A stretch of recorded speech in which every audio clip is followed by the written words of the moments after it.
Good morning สวัสดีครับ Ladies and gentlemen I would like to welcome you all of you to join the public seminar on defense diplomacy reshaping geopolitics in Asia and big question mark my name is Sukrit I am project director of this project and also today I am MC. I would like to invite Dr. Pavika Sriratanaban to become the first speech for welcome all of you today. Please, Dr.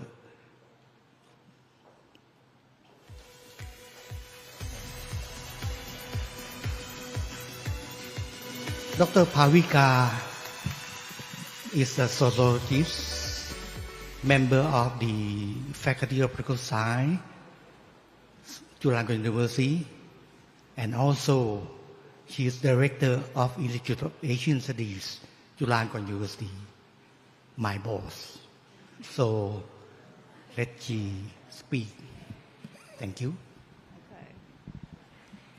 Okay. Distinguished guests, ladies and gentlemen,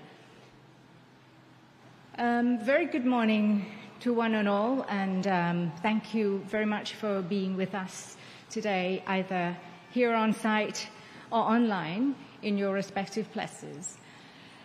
It is my pleasure, really, to welcome you to Chulalongkorn University, and of course to the very first series of public seminar on defense diplomacy, Reshaping Geopolitics in Asia.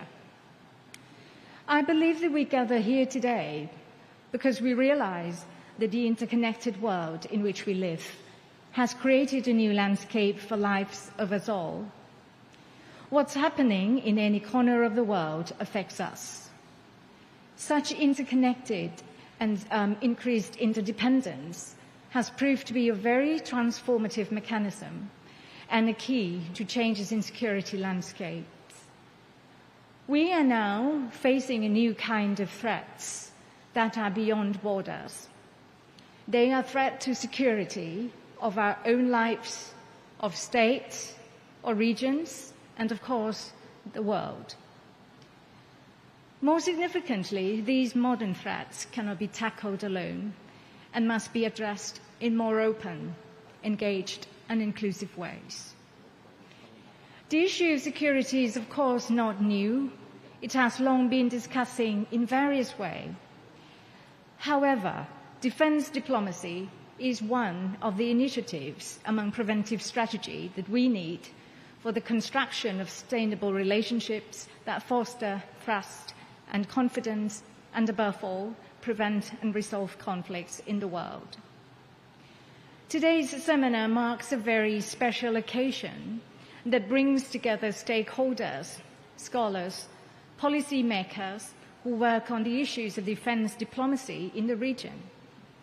And I'm confident that the seminar will serve as a platform that flourishes discussions, shares experiences, visions, and produces significant outcomes that will shape policy recommendations to strengthen security cooperation among member states of ASEAN, South Asia, and Indo-Pacific region.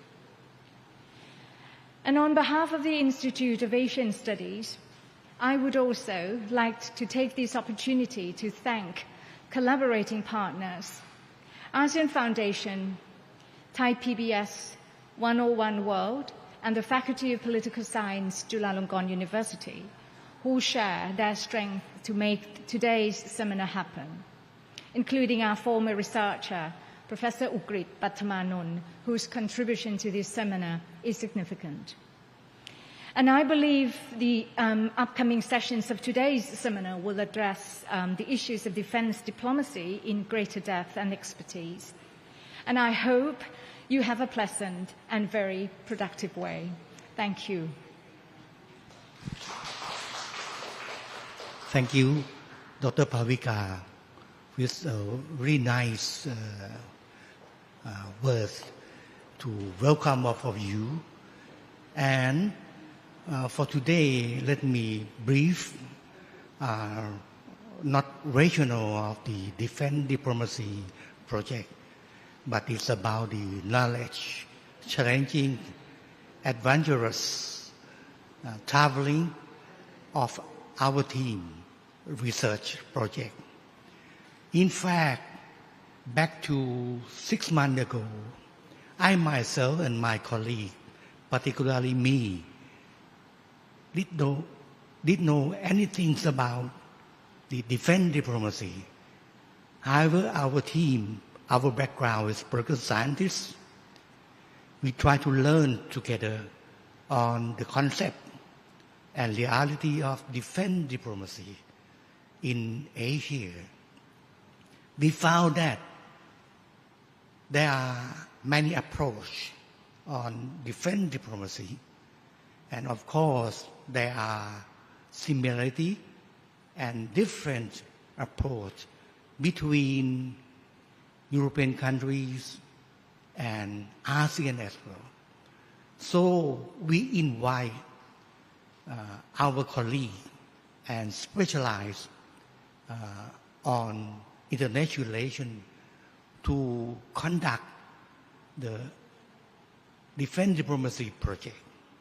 First, we include about the Thai scholars who work on international relations. For example, Dr. Thira Nutpian, who focused long time on Vietnam diplomacy. We invite Kun Suparak Kanyanakundi, senior reporter on ASEAN affairs, particularly on Myanmar. And we invite our friend Dr. Bandit, who work on South Asia, on the BIMTEX issue. And very interesting, we got strategists, former attaché Australia to Thailand, Dr. Craig Raymond from ANU, Australian National University, to join us.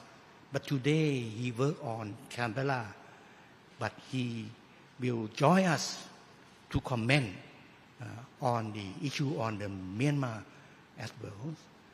And we got a very specialized session on Indonesia diplomacy. Dr. Professor Jun Hona from Reshaping University, Kyoto, Japan. And he will focus comparatively between ASEAN and Indonesia military reform and diplomacy toward region. I myself, I work on China, even though I cannot read Chinese. But because of China is maybe a big player on defense diplomacy in this region, so we try to work together on this issue as well. And of course, we have a good friend of IAS, Ian Witten, who worked on macro and overview on defense diplomacy, who are the first initiative for the Arbor project. I remember at that day, we talked together with good coffee and seriously discussed what is defense diplomacy, why civilian scholar like Ukrit think different from me. So we work together. And I think for today, Valentine's Day, I hope we will entertain and enjoy serious discussion on a very hot issue for today, defense diplomacy. So I would like to invite Ian Ridden to be the first speaker on overview of defense diplomacy. Please.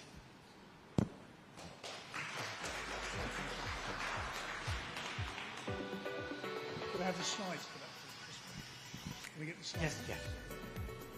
So, ladies and gentlemen, good morning and welcome to all of you. Thank you for the opportunity to speak today. My name is Ian Rigdon. I work actually for an NGO, Humanitarian Dialogue, but I was 37 years in the military in the UK and did focus a lot in the area of concepts and doctrine, one of which was this area of defence diplomacy. And I think what I'd like to say up front is, first of all, in terms of defence diplomacy, it appears to be a very counterintuitive term. Two reasons. I think one is the term defence, because we talk a lot about security now, but defence makes us defensive. It makes us think in terms of peace. It makes us think in terms of how we set the conditions. Doesn't necessarily mean proactive or reactive, but it's a neutral term. Defence to the military means something. It's hardwiring of military capability. And the idea of defence, the other counterintuitive part, is the idea of defensive officers, military officers, being diplomats. Although it existed for many, many centuries, is not necessarily a natural line that people would imagine. They don't think it in those terms. But I would argue, and the main point of my discussion today, I would argue that defence diplomacy is a core skill of all military officers, particularly senior military officers, and it applies not in the context in which people think, peacetime only. It applies across all phases and stages of conflict, whether it's peace, whether it's in war, keeping alliances together, whether it's going into war or coming out of war. Defence diplomacy has a key role to play. And it also has a role, I believe, in the domestic arena as well, because there's no such thing as a purely domestic arena now. We're globalised. Even our domestic population, our domestic policies are all influenced by external influences. And so that's really the gist of what I want to say. But I think, first of all, I will refer to... get the slides to go forward. Sorry.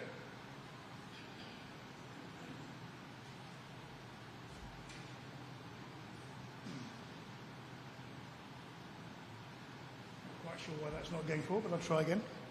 There we are. So, let's go back one. Okay. So what is diplomacy, first of all? So the official definition, or one of the official definitions, is the established method of influencing the decisions and behaviours of foreign governments and peoples through dialogue, negotiation and other measures short of war or violence. But of course, as we all know, if you go into conflict, you're still going to be using diplomacy to work with other allies, other nations around that. So that is the definition of diplomacy. Sun Tzu himself said many years ago that the supreme art of war is to subdue the enemy without fighting. And I fully subscribe to that. As Churchill himself once said, it is better to meet jaw to jaw than to go to war. Sometimes known as jaw is better than war. And I think that is true. So if any diplomatic efforts can be made to prevent conflict, then we should all be involved in that.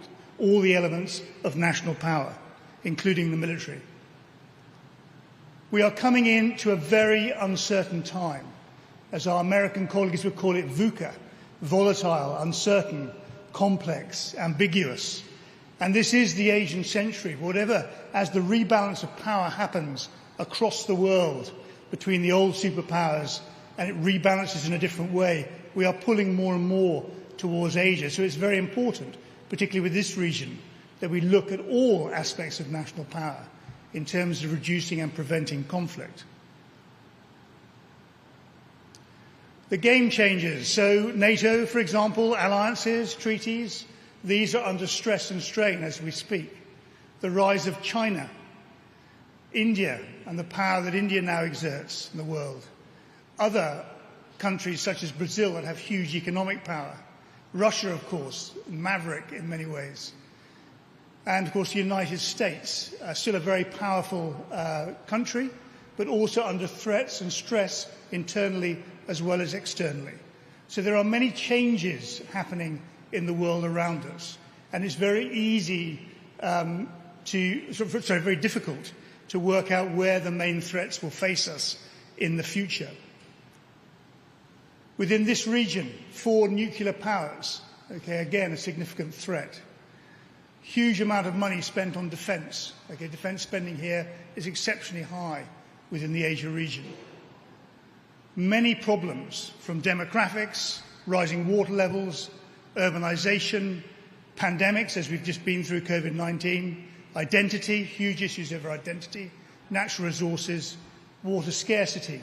All of these potential triggers for some form of conflict, whether that's a physical conflict or a conflict of ideas or ideology, or a conflict between need and want.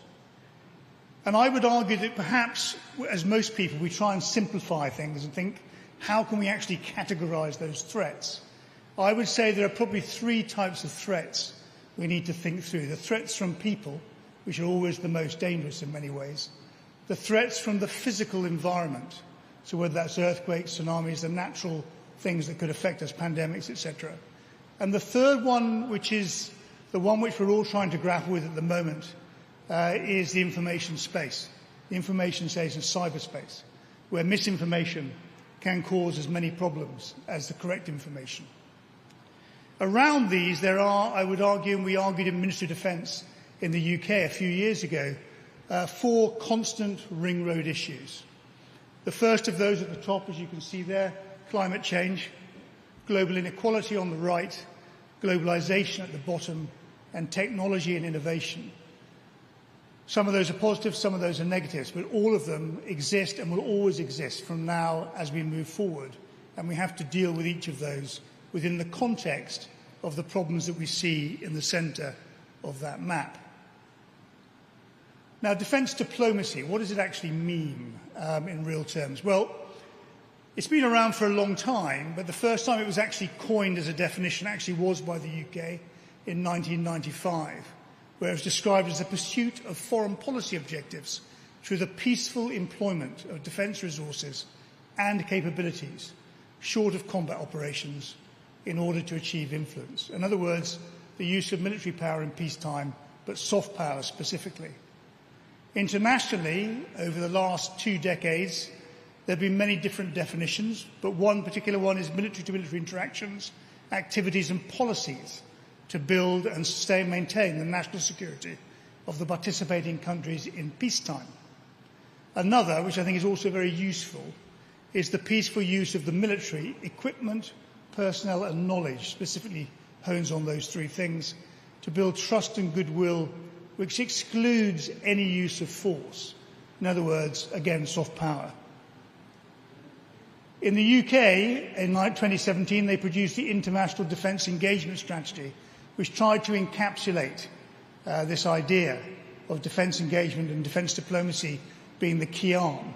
And what we have here within this context is, first of all, go back once, right?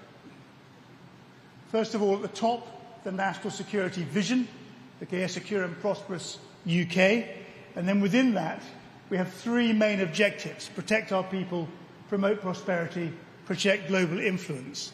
That is a national security vision plan with its objectives.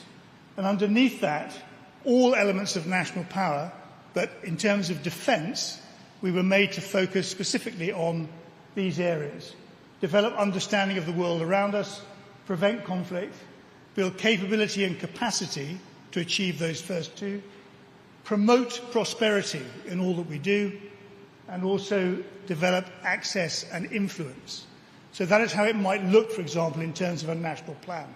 That's the UK's vision or version of it as it is today. I, however, would just like to maybe challenge this whole idea of defence diplomacy. I think defence diplomacy is absolutely right. We should focus on it. But I think we should go for a more broader vision, not just terms of peacetime. And therefore, what is the difference between these 2 terms, defence engagement and defence diplomacy? Because both of them are often used interchangeably. This is my working definition, but I would say defence engagement is a joint agreement and commitment to conduct confidence-building military activities at an agreed time and place in pursuit of national objectives. I think that's the key, to make sure that it's within the national plan. leading to sustainable, peaceful relationships. In other words, the conduct of agreed, mutually beneficial defence and security activities with chosen partners. Defence diplomacy is actually primarily the method of influencing the decisions and behaviour of foreign defence and security actors through dialogue, negotiation, mediation and other methods short of war or violence in support of national policy. But however, I would also argue that defence diplomacy has applicability in war, within alliances and support to countries emerging from conflict, and also in a domestic context as well. And again, in other words, to simplify that, the conduct of dialogue and negotiation to enable defence engagement activities to happen and the maintenance of relationships while they're ongoing. So these are just working definitions, but just some ideas, grist to the mill, for us to work through over the rest of the day. Now, in terms of where defence diplomacy sits within national strategy and policy and strategy, I just want to show you this model, very simple model, which I think puts it in the right context. So first of all, within our foreign policy and also within domestic policy, governments normally deal with a number of things. They try and maintain the status quo. They have to be able to react to crisis, but they also have to be able to identify the threats, challenges and opportunities that face the nation and do something about it. To do that, what we need to do is to give policy guidance. So the government and its cabinet will think through and provide policy on how we should address things as a nation. That will lead to us developing understanding. And developing that understanding allows us to look at the options. What is the problem that is closest to us? And what is the priority for dealing with that problem? That allows us then to develop national strategy formulation, and that strategy then allocates resources. And those resources, in America they call it DIME, diplomatic, informational, military and economic. In the UK we just use DME, information as a given. And basically the point is that all three elements of those national power elements all have diplomatic activities as part of their pantheon of operational work. And therefore, defence diplomacy as part of that fits within that national power construct. That gives us a number of options to how we can use that power, whether it's diplomacy, deterrence. There's a wide range of options there that we might use for that national strategy to deal with those threats or those challenges. And that allows us then to inform and influence the actors that we're dealing with, the people we're trying to interact with. Of course, we are influenced externally, and we're also influenced internally by our own domestic populations, and that will have an effect on how that develops. But to put it within the right context, everything I say today about defence diplomacy is as a part of a national strategy, national policy, determines our role, national strategy, how we're used within that, and national power, as defence diplomacy fits within that construct. So it does not work in isolation. It's part of an overall national objective. How we use defence diplomacy, of course, depends on what I call the three-legged stool, well known in international political science. That is, for defence, defence is decided on the nation's political aspirations. Okay, what is our foreign and domestic policy? It's also decided on a defence and security posture. Are we isolationist? Are we passive? Are we aggressive? Do we have a particular way we want to project ourselves? That will determine the defence that we build, and defence diplomacy's role within that as part of that pantheon of military skills. And finally, affordability. Can we actually afford what it is that we want to achieve? And sometimes I think one of the problems with going completely down defence engagement, defence diplomacy route is the idea that we might not need the hard-edged capabilities behind it. Actually, we can do things through soft power rather than hard power, and there's a balance to be had. And in this very grey and difficult world we live in at the moment, that is why a lot of nations like the US, UK and others are coming up with integrated operating concepts that try and get that balance between soft and hard power within that construct. So going to the three areas I talked about for defence diplomacy: peace, transition and war, and I won't go through all of these in detail, it can be discussed later, but for each of those there are specific activities that we might be involved in, all of which require defence diplomacy in the background to get across the message that we're trying to get across. And here, for example, within the concept of peace, defence diplomacy itself, which is really about a shared community of interest between partnerships, but also passing messages to people who potentially might be our aggressors, defence engagement, the activities that go with that, and military assistance, as how we might assist people to develop their own capabilities to be on a par. In transition, we have roles within peace building and within security transition itself, particularly defence reform. All of these can be used with an undercurrent of defence diplomacy to support them. And finally, in war, of course, building and maintaining alliances. This is a natural junction point for us. Alliances require significant diplomacy, and those of us who've worked within alliances know how difficult that actually can be. So my next question really is, what are we trying to achieve actually with defence diplomacy? Well, first of all, is to develop that professional community of interest with like-minded countries and people, support national policy and strategy, promote peace and prosperity. As I said, better to go jaw to jaw than to go to war. Let's try and use the defence arm as part of that construct. Develop greater understanding of the world around us in order to prepare better for the threats, challenges and opportunities. The whole defence intelligence network, national intelligence, working together is a way of fomenting that. And finally, to build trust and long-lasting relationships through shared defence activities. Also work together in times of crisis, i.e. something like disaster relief, which is a very common activity for militaries to work together on, but also requires a lot of diplomatic effort, all elements, political, economic and military, to support that. I just want to make a note also on the domestic context. We tend to think of defence diplomacy as being outward-facing foreign policy only, but I would challenge that. I think that defence diplomacy in the internal context is really about influencing the decisions, actions, attitudes and behaviour of national, domestic, civilian and security actors, again through dialogue, negotiation, mediation and other measures. But the aim is to promote the values of defence, build sustainable relationships and advocate for a better understanding of national defence and security requirements and the role of the military. In other words, be able to explain what we're about and also to build good, strong civil-military relations. I think there are three elements to this. The first is intergovernmental department diplomacy, so between defence interior ministries, foreign ministries, finance ministries, for example.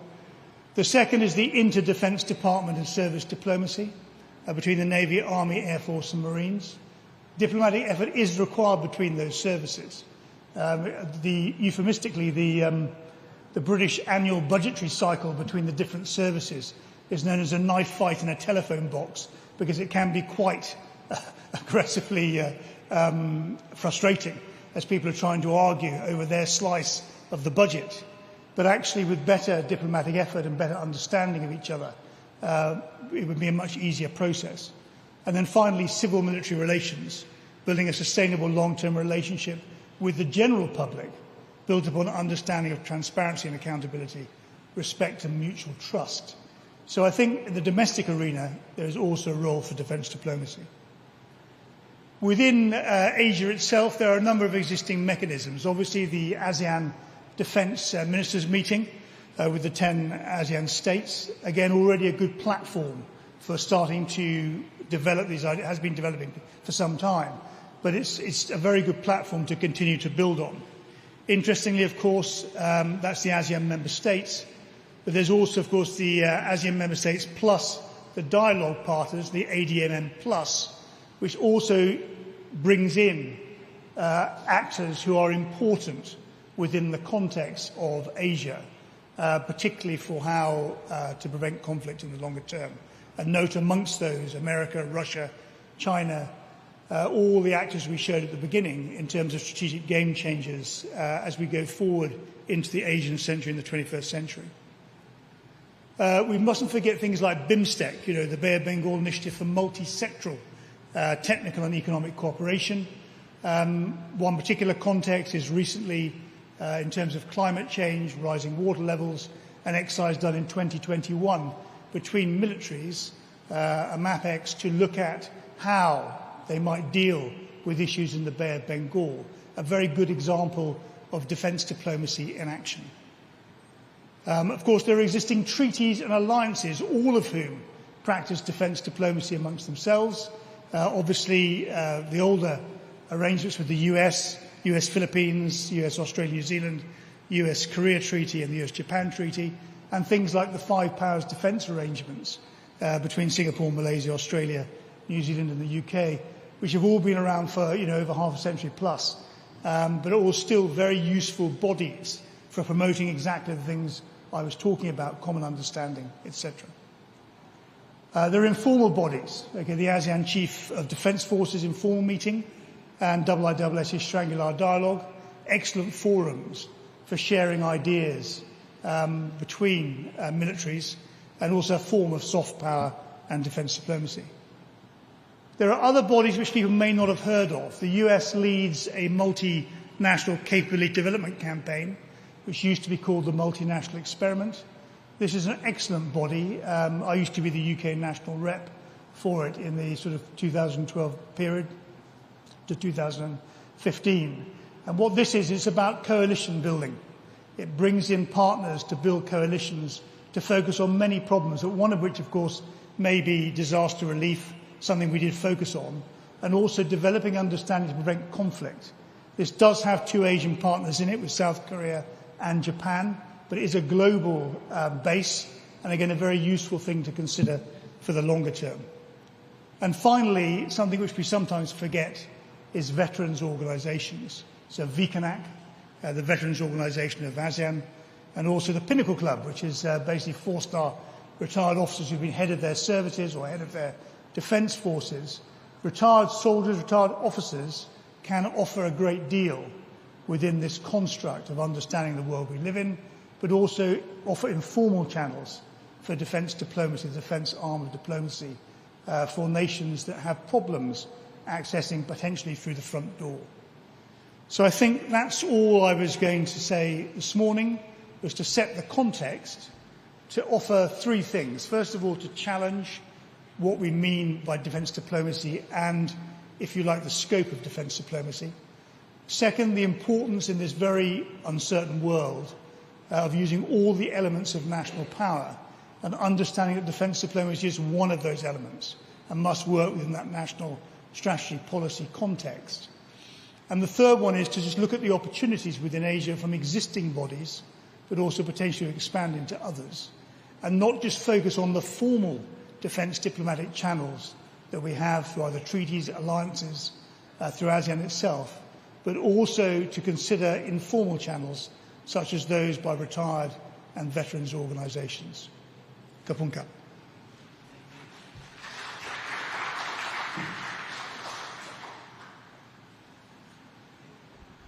Thank you, Ian.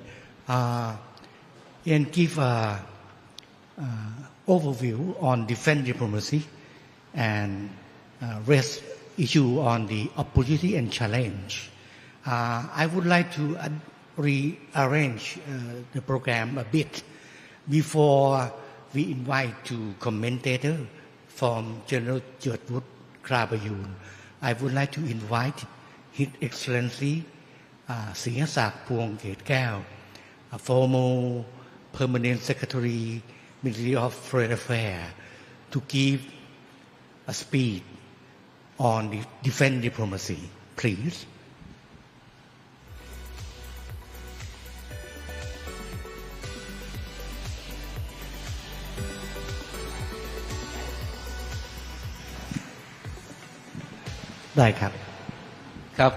Good morning, everyone. Sawasdee krap. I apologize that I came late because, in Bangkok we never know, how congested the traffic can be. I welcome this opportunity very much to talk about defense diplomacy. You know, as Ian said, I think defense diplomacy, and I'm talking from a practitioner point of view, you know, someone who's been engaged in diplomacy for some 40 years. I think if we look at the challenges we face these days, which I think the world is going from one crisis to another, you know, from the pandemics, and which affected all of us, our lives and livelihoods. Now, who would expect it that Russia would invade Ukraine and war is back in Europe? In our region, you know, the fierce geopolitical competition between U.S. and China is getting fiercer. And to add to that, we have all these flashpoints in the region, South China Sea, the Korean Peninsula, and most importantly, I think the most important flashpoint is the Taiwan Straits. And of course you have problems between China and India, China and Japan. So these are, you know, dangerous times. And for me, defense diplomacy is not an option. It's an imperative that all of us must think seriously about. How does defense diplomacy fit into foreign policy and security policy? And, you know, I've been in the Foreign Service for a long time, and I've seen the evolution of diplomacy. Before, it was bilateral, multilateral diplomacy. Those were the mainstay of diplomacy. Now, of course, you have, with the world being more interconnected, we have trade diplomacy, economic diplomacy, cultural diplomacy, we have soft power diplomacy, and public diplomacy. And of course, this recent concept of defense diplomacy. And I think Ian spoke about the concept. But I think for me, defense and diplomacy, upon first glance, seems to be contradictory, right? Because defense, you usually associate defense with military build-up, enhancing military capability, military might, military strength. While diplomacy is probably the total opposite. It's about creating the conditions for peace, trying to build up trust and understanding so that we don't have any reason to go to war. But I think ultimately, for me as a practitioner, defense and diplomacy has the same goal, is to avert war and to create peaceful conditions among nations in the region and globally. So I think that's important because, you know, we can interpret defense diplomacy in many, many ways. But it depends on the national context, it depends on the regional context of each country. And for me, I think the second reason why defense diplomacy has come to the fore is because the concept of security has evolved. You know, during the Cold War, and we saw the collapse of the Soviet Union, we realized that security is not just about military capability, not about military strength. Security is about comprehensive security, embracing political stability, economic prosperity, and social cohesion. So now the concept of security is that of comprehensive security. And also in the Cold War, the dividing line between who our friends are and who are our foes were very clear. Now that dividing line is not clear. It's based on your perception of the national interest. And so the thinking on security has also evolved in the post-Cold War period. We don't think of in terms of absolute security anymore.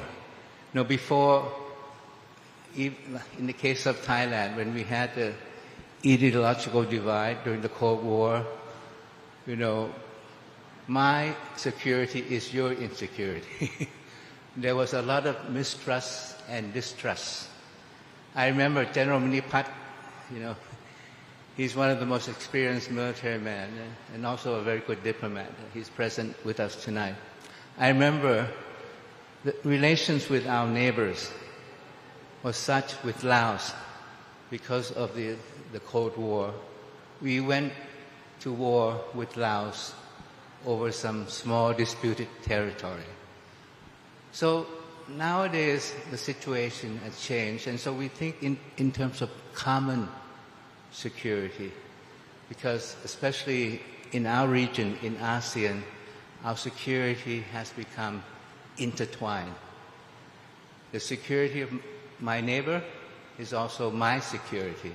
If my neighbor is not secure, I am insecure. So that's the logic, the rationale that we have now. And I think also why military defense diplomacy is more important, because the changing nature of the threats we face. You know, the traditional security threats are there, conflict among nations, within nations. But at the same time, you know, there's a host of transnational challenges, transboundary threats that we face. And these threats, in meeting them, requires international cooperation. And if you look at, you know, the role of the military, we see that the military are engaged in dealing with many of these threats already, especially among neighboring countries. You know, these threats really are transboundary, and so we see the military defense forces engage more and more in dealing with the issues of migration, human trafficking, of natural disaster. So we military being the military personnel and military asset. I wanted to make, and to get back to what defense diplomacy, security environment, and how do we perceive that we face. The word that we tend to use is national and regional resilience, being going together. We cannot have regional resilience if we don't have national resilience in each country. That means that each country must think in terms of its national interest and at the same time its regional interest. Now, so that means that if one country is in trouble, all the others are also in trouble. And the problem here is that we have this very sacred principle of non-interference. You know, every time when we have a serious domestic situation, many countries would say, no, no, no, this is non-interference. But non-interference must be applied against the realities of interdependence in ASEAN. If you take it literally, non-interference means you interfere to undermine the other country. But in the case of ASEAN, non-interference is really about helping out our friends and neighbors when they are in distress. Military to military ties should be employed to convey a message to Myanmar that, you know, it's not in the interest of Myanmar, it's not in the interest of the region for them to go down this path, because this path leads to more instability. This path is going to get them nowhere, and it's not good for the region. And most of all, I think it's incumbent upon the Thai military, given the common borders that we share, given the ties, the close ties between our two militaries, if we have good intentions toward Myanmar, we have to tell them that please, go down another path, a path that leads to dialogue, a path that leads to reconciliation, and Thailand will be supporting that path. I think that's the message so for me, that's the first point is defense diplomacy going forward. You have to strengthen the ASEAN community. That's number one. The second point is that how do we maintain ASEAN centrality in the regional architecture? And this is an effort of both diplomats and defense people. And ASEAN centrality is in big trouble these days, and we see fault lines emerging in ASEAN. Fault lines because of geopolitics, fault lines because of the geographical locations that makes us have different perceptions of security. The fault lines that we see right now is between mainland and maritime ASEAN. And so it's imperative that if we're going to maintain our centrality, we have to be united, we have to be cohesive, and that's going to take a lot of effort on the part of each ASEAN country. But centrality is more than just claiming our centrality and saying that we are central to peace and stability. You have to act on your centrality. And when I say act, I mean ASEAN has created this web of multilateral forums where we can talk among one another on a host of issues, including security issues as well. These forums are the East Asia Summit, the ASEAN Regional Forum, the ADMM, the ADMM Plus. But what you hear about these forums is that, again, from fellow delegates when they come, again, it's a talk shop. It's not able to address the issues of the day. And ASEAN really has to think long and hard about how to make these forums relevant. And to start with ASEAN, we have to go in there speaking with one voice. The problem is that when we attend all these forums, we tend to attend as individual countries rather than coordinating our positions, trying to speak with one voice, working in unison. And so ASEAN has to demonstrate its centrality and has to show that these ASEAN-led mechanisms and forums do work and are relevant to the challenges we face. So that's the second point. For diplomacy going forward, we need to reinforce ASEAN centrality and all the mechanisms that we've had. And lastly, and I think this is the most important point, we have to shape the regional order. The regional order. And now, when I joined the foreign ministry, it was Asia Pacific. We talked about APEC, the recent meeting in Thailand, the Asia Pacific Economic Cooperation leaders meeting. But nowadays, it's the Indo-Pacific, which I think reflects the reality of India's rise, reflects the realities of the interdependence between the two oceans. But the concept of Indo-Pacific, which reflects our vision of the emerging regional order, is really subject to different conceptualization.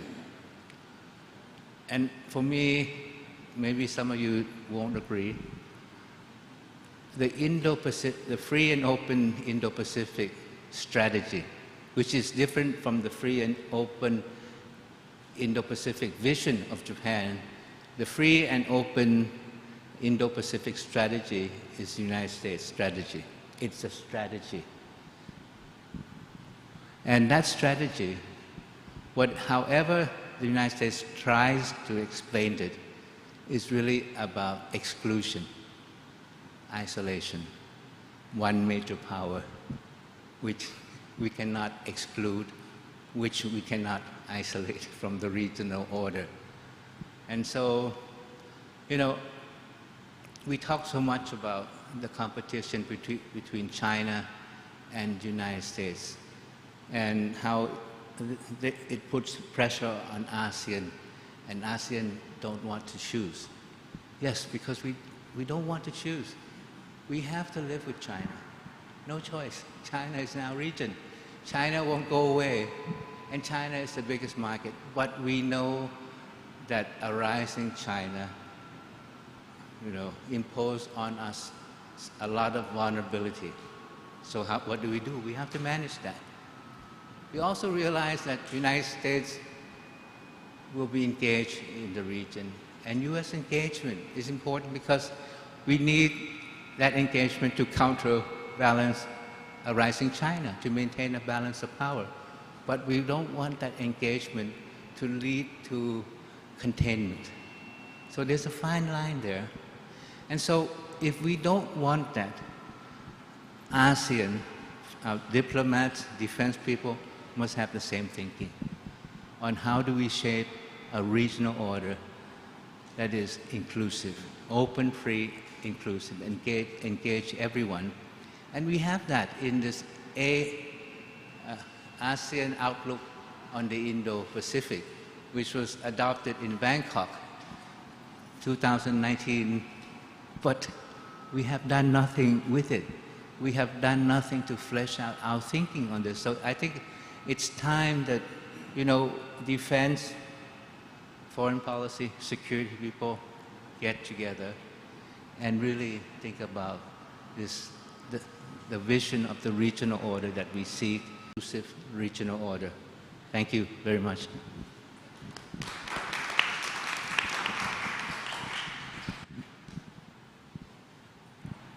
Hello. Thank you very much, His Excellency Sihasak. Today, His Excellency gave two Indo-Pacific vision differently. I think it is provocative and challenge. So let me ask what the General Chertwood Krapayun think about the idea from the Ian and His Excellency Sihasak Pongketkau. Please.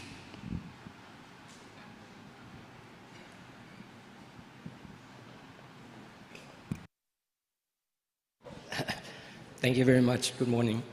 Can I just stay down here like the ambassador? Because I'm not a diplomat professional, I will give you my version of the opinion from a strategic viewpoint, as I'm the strategic advisor. So Ian had given us a very broad view of these, the conceptualize of the defense diplomacy, but I will entice you in a new thinking, in a macro sense, in a strategic level.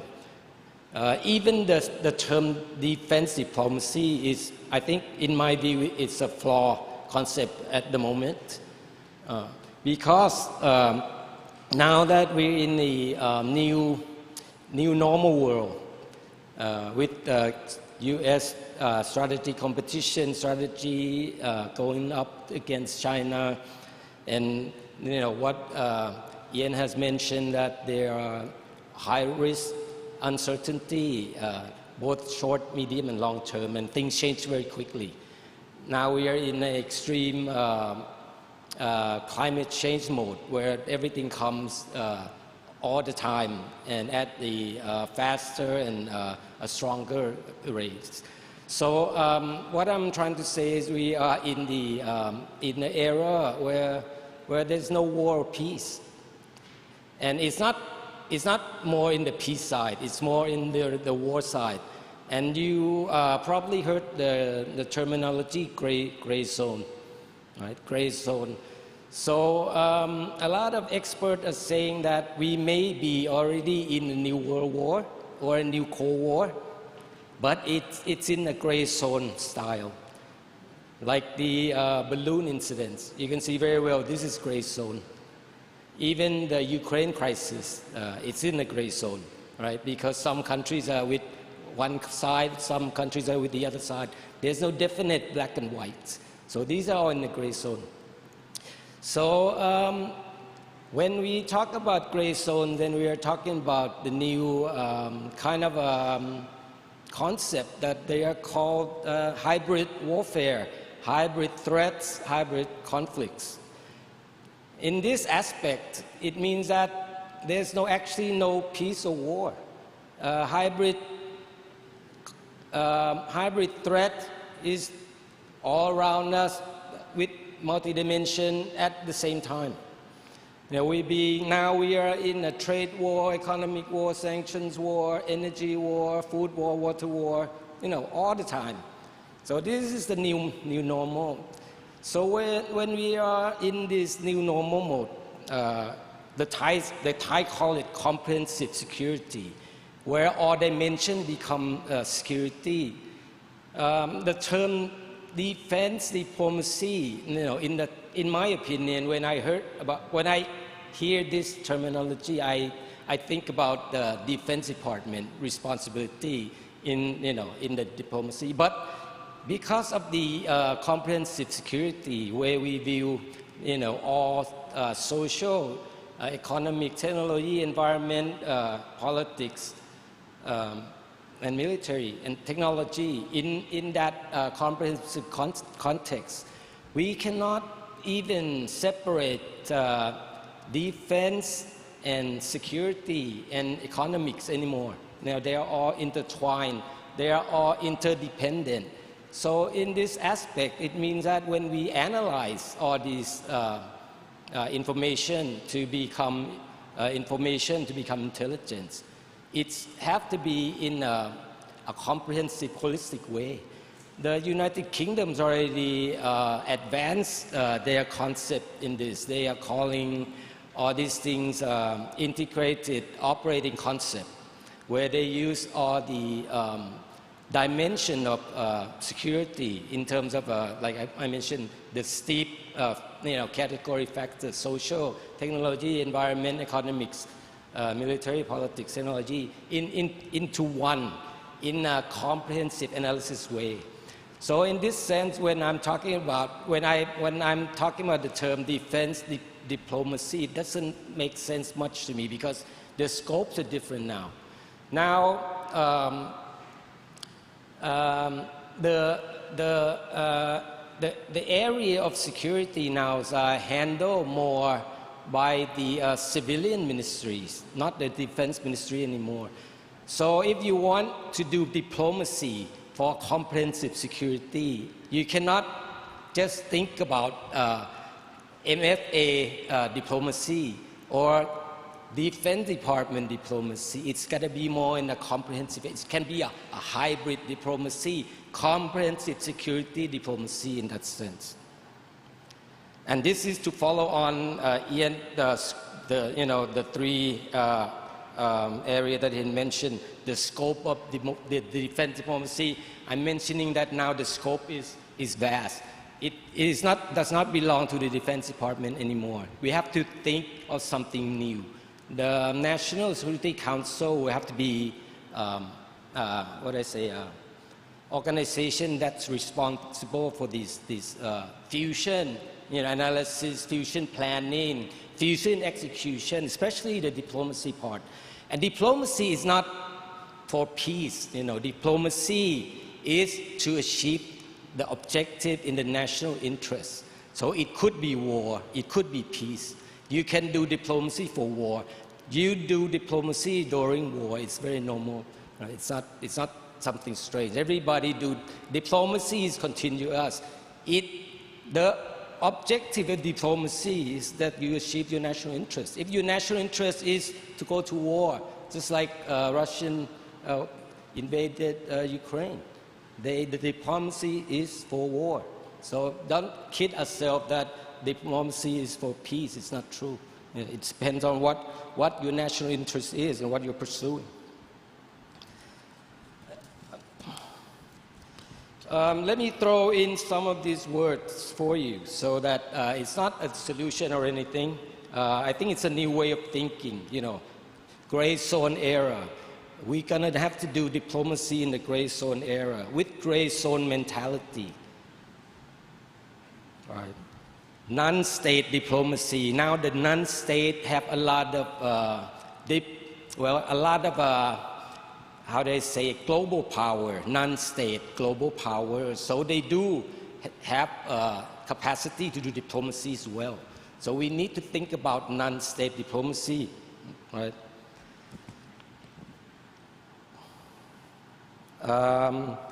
We see that, the U.S. just recently did a workshop, they call the workshop Comprehensive Security Cooperation, the APCSS in Hawaii, just finished it a few days ago. So the U.S. is thinking along in this term as well.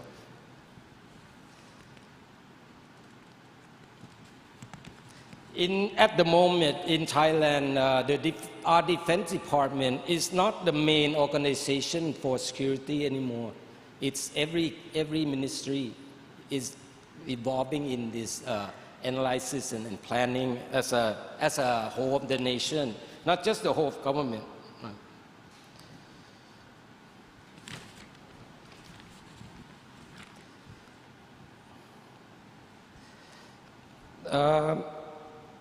So in this age of new normal, the old normal, we were in a war mode and a peace mode. But now the experts say that now we have a 3 mode of operation: competition mode, which is like the US and China; conflict mode, which is like the Russian and Ukraine; and crisis mode is the pandemic mode, or the earthquake in Syria and Turkey. And I'm just suggesting to you, would it be competition mode diplomacy, conflict mode diplomacy, and crisis mode diplomacy? We had this vaccine diplomacy, remember that? We had that argument that should we do a vaccine diplomacy, all these things. And these are all intertwined. You cannot think of it in a, remember that? We had that argument that should we do a vaccine diplomacy, all these things. And these are all intertwined. You cannot think of it in a separate fashion, because we are in a less globalization world at the moment. Less globalization, more decoupling, global arms race. Now, every nation is increasing their defense spending. And how does that diplomacy work when you're gearing your nation for war? So you don't think that it's an arm race. Nobody's talking about arm race. But the Japanese has just increased their defense budget by 100%. But we are not talking about arm race. That's kind of strange to me, isn't it? So what does it mean? It means that when the major power or the nation with very deep influence wants war, so they don't try to do diplomatic to avoid war, you see. That's my point. So we need to be aware of this, and I think we need to try in the ASEAN region, how can we do this comprehensive diplomacy where we create less risky Asian region. No, I think that I would end with that. Thank you.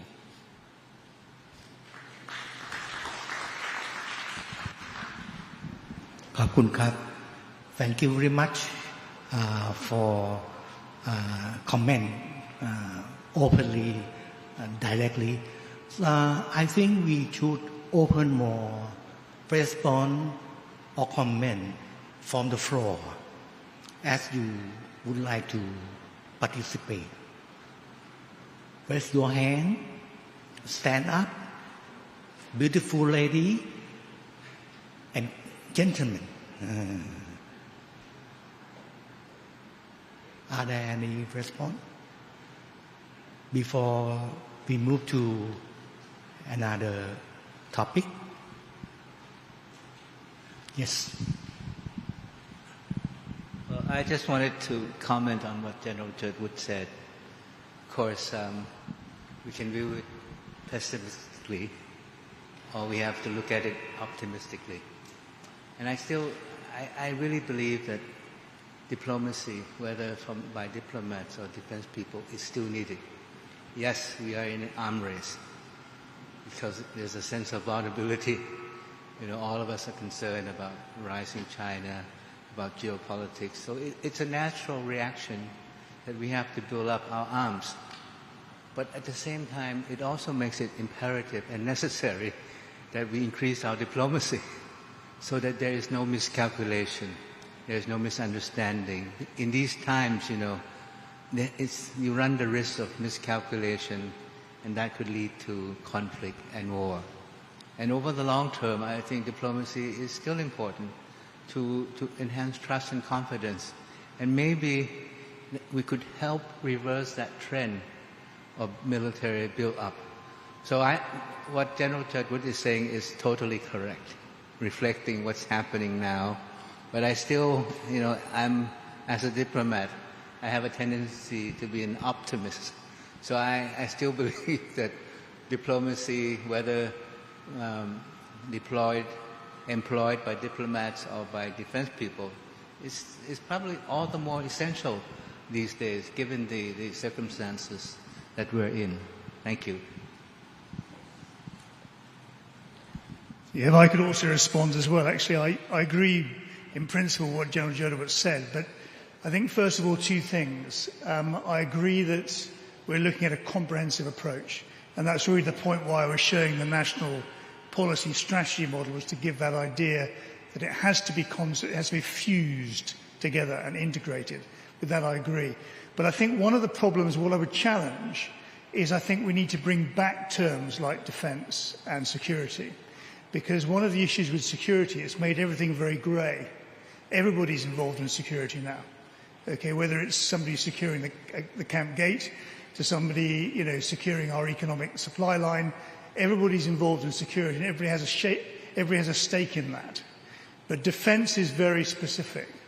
And security, to me, is about the feeling, the psychological feeling, that we are secure as a nation, we're secure as a community, we're secure as an entity, our identity.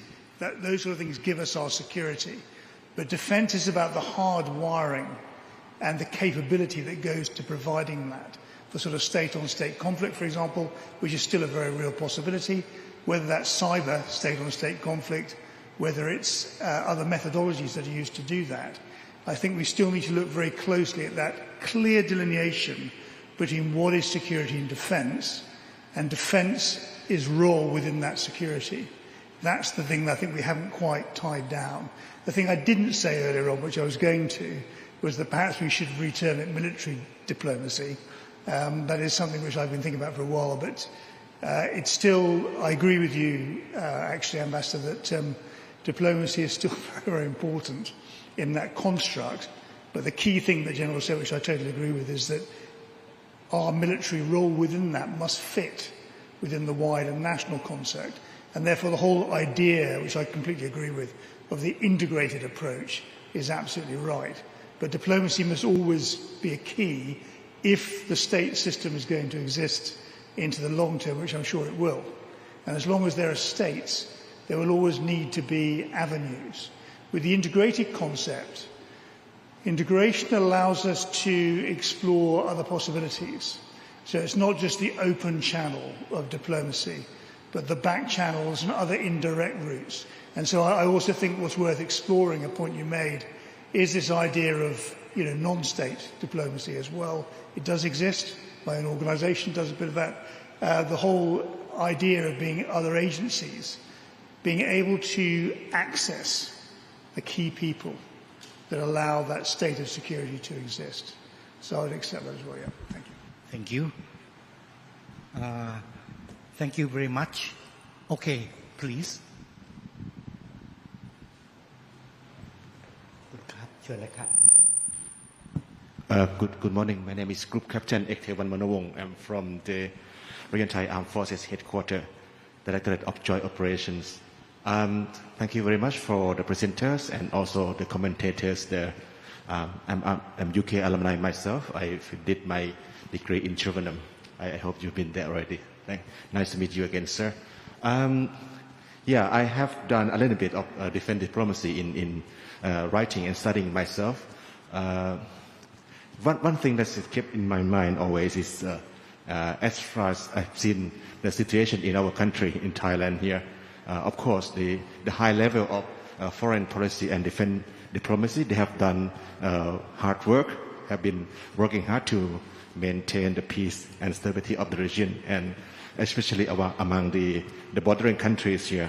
But one thing that I kept wondering is how important or how essential is that the high-level policy makers has to communicate with the people in the country, because oftentimes that it's been seen and heard that even though the government level has worked hard, but it rather failed to communicate with the people in the country. So sometimes it causes turmoil or misunderstanding among the people, among the public in the country. So it's kind of me to ask all the experts here, or anyone who can give me some knowledge that how important or how essential that we have to communicate what we are doing or not, what you are doing there at a high level back to the people in the country in order to maintain internal stability in this regard, sir. Thank you very much. And also I'm very happy to see General Jetwood again. He used to be my mentor during my master degree study. Thank you, sir.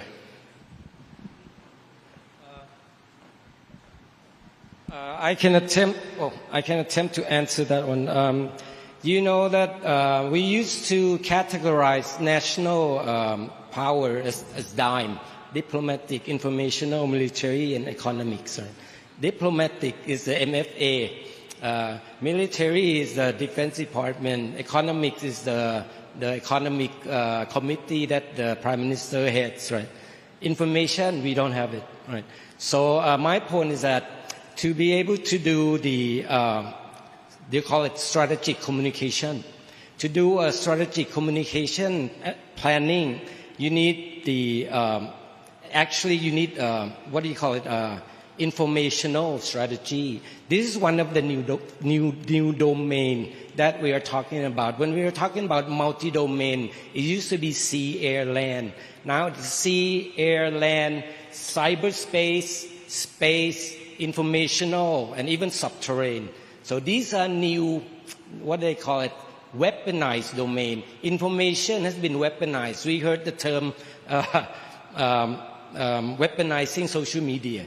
This is information as a weapon. So, but we cannot handle this if we just think in a tactical level or at the operational level. We have to have the systemic thinking and as a system to actually analyze plans and implement things. So my point is that this is our weakness. I think most of the nation does not actually have the national information strategy and strategic communication planning system. Okay, thank you very much. Very good dialogue, diplomacy dialogue. Yeah, okay. Move to very important issue to study on the Vietnamese diplomacy and its implication for regional security. Please, Dr. Thira Anuppriyan. Yeah.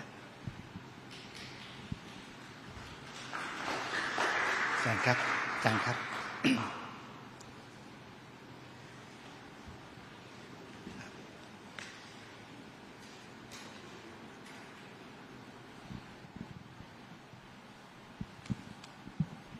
So I am not familiar with speaking while standing. And standing here, I will not be able to see this small monitor screen. I'm sorry, I remain addicted to speaking in the lecture room. So I have to be in this posture, seeing my note and seeing the screen. I'm not quite sure if you have uploaded, my PowerPoint onto the screen.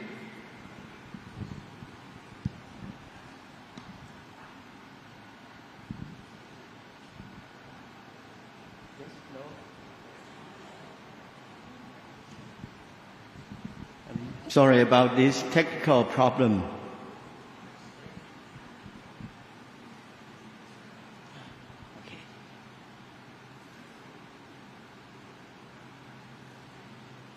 Sorry.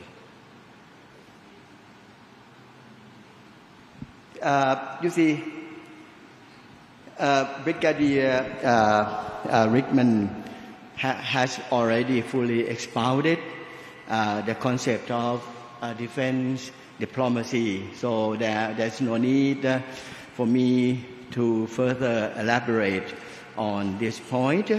What I would like to say at the very beginning is that I'm not going to use any theoretical model in my presentation.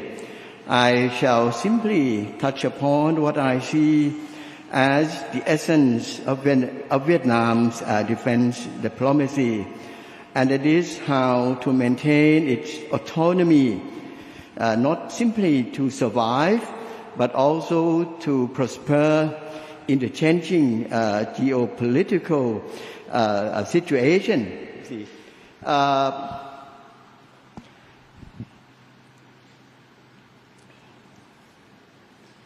I shall divide my presentation into three parts.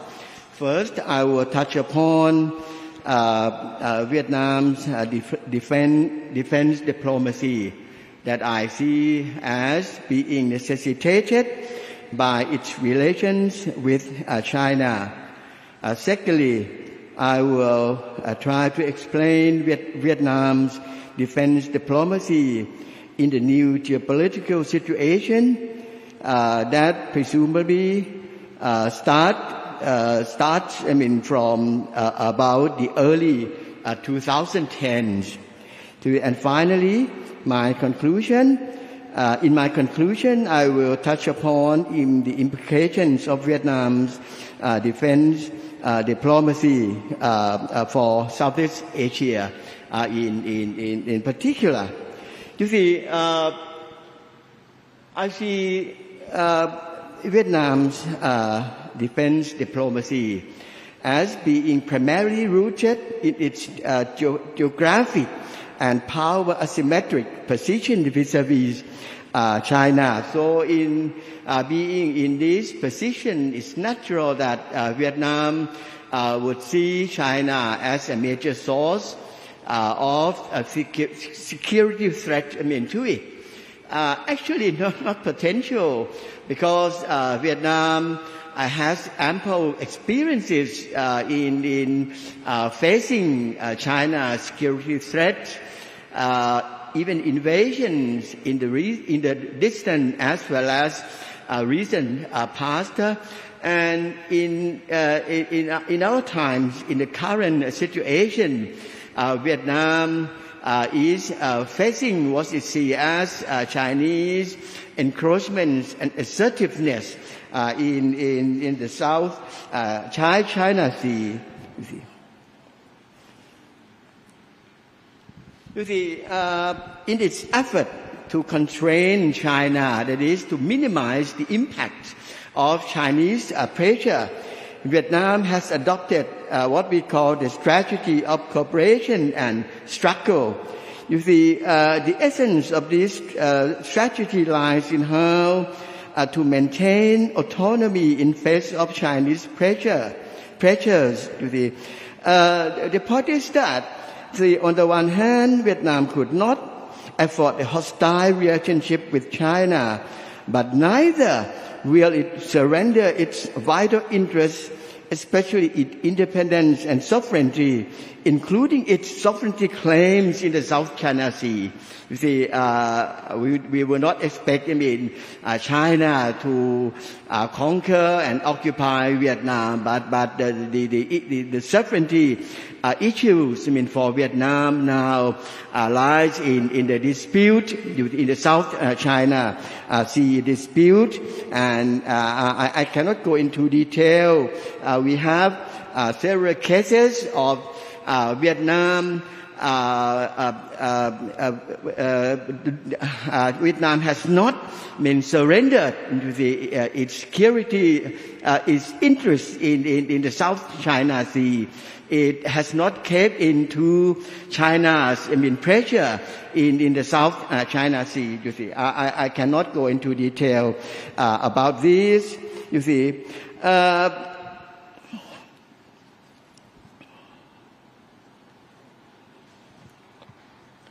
Sorry.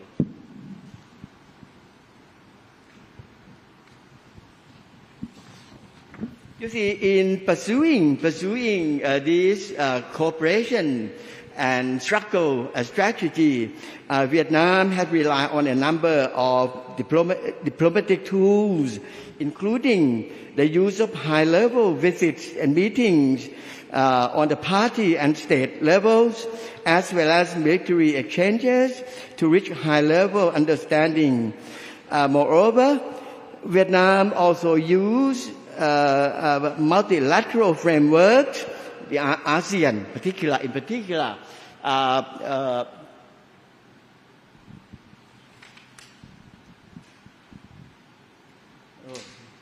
my.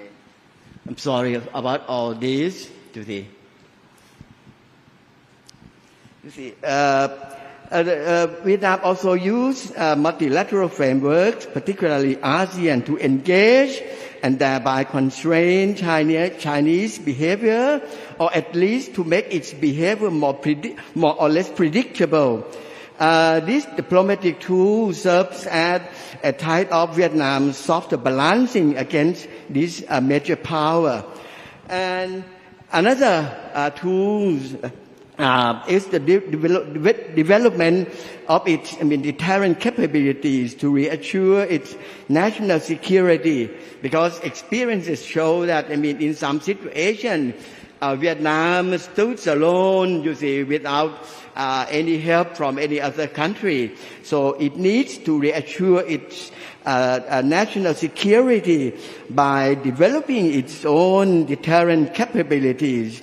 You see, apart from this force, in this sector, you see, Vietnam primarily focuses on its force modernization, but apart from its force modernization, Vietnam has force security and defense cooperation with various countries that have contributed to its hard balancing effort. You see. In order to provide further reassurance to China, you see, apart from relying on those diplomatic and defense tools, with a view to providing further reassurance to China, Vietnam, in the pursuit of its cooperation and struggle strategy, has also adopted what we call the four no's principle. At first, it was there were three no's, you see, but now this principle has been modified to be a four no. The four no's principle. That is, no foreign military base on Vietnamese soil, no military alliance with other countries, no siding with one country against another, and no use of force or threat of the use of force in international relations. Now I come to the second part of my presentation. You see, Vietnam's defense diplomacy in the new geopolitical situation in Southeast Asia and beyond, actually. You see, the new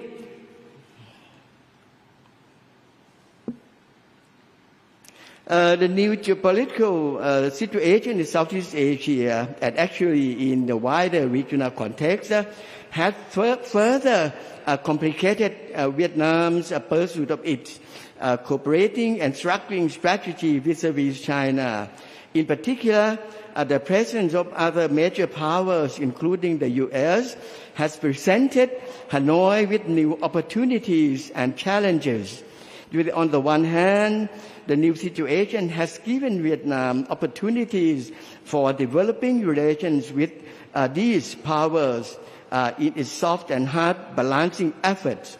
Relations with these countries on the bilateral as well as multilateral level strengthen Vietnam's international stance and as a result its position in face of Chinese pressure. On the other hand, Vietnam's balancing acts have become much more complicated, particularly insofar as its relation with China and the United States are concerned.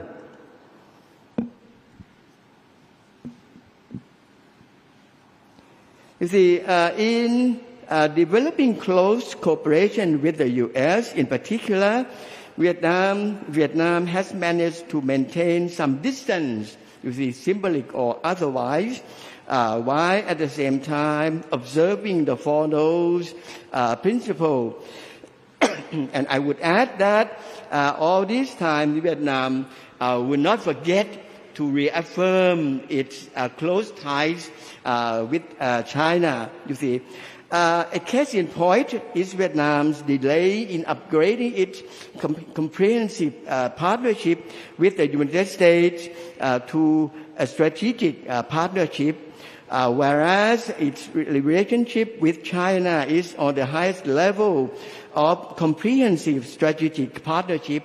You see, since about 2010, the U.S. has kind of urged Vietnam to upgrade its partnership with the United States from the current stage of comprehensive partnership to the strategic level, strategic partnership level. But Vietnam somehow, I'm suffering from bronchitis and I'm still coughing, sorry. You see, let me emphasize, you see, the significance of this posture is more than symbolic, actually, in view of at least, two considerations. First, Hanoi must have considered that it could, at this level of relationship with the U.S., you see, gain what it possibly could from the United States. Therefore, why should it upgrade it? You see, secondly, in view of its past experiences, such a move, if Vietnam upgrade, the relationship with the U.S. to the level of strategic partnership, this move, could result in a hostile response from Beijing. You see, a potent, experience is China's punitive war against Vietnam in February-March 1979, which was presumably China's reaction to Vietnam entering into the Treaty of Friendship and Cooperation with the Soviet Union in November the previous year. You see, normally we would say that it was Vietnam invasion of Cambodia at the end of 1978 that prompted, prompted China's punitive war against Vietnam. But actually, it was Vietnam's entry into this alliance, you see, that treaty, that treaty of friendship and cooperation with the Soviet Union actually amounted to a military alliance because of Vietnam's entry into this military alliance that actually prompted the Chinese hostile response in the form of the punitive war in February-March 1979.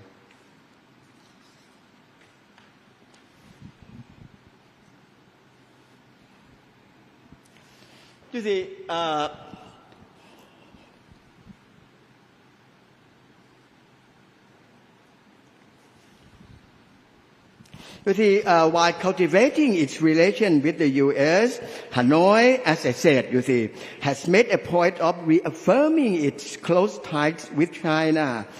A recent instance of such a démarche was the VCP, the Vietnamese Communist Party General Secretary Nguyễn Phú Trọng,'s visit to Beijing in October, November last year. This visit, may be interpreted as an attempt to reaffirm Sino-Vietnamese long-standing ties. Nguyễn Phú Trọng was the first foreign leader to visit China after the CPP, the Chinese Communist Party General Secretary Xi Jinping had secured an unprecedented third term as China's top leader at the CPP 20th National Congress in October. This visit was also made in anticipation of U.S. President Joe Biden's visit to Vietnam in November, because during that time, in that month, November, President Biden was scheduled, to participate in some summits in Southeast Asia. So it was anticipated in Vietnam that Biden would make a visit to Vietnam, but actually Biden has not yet made any visit to Vietnam until now.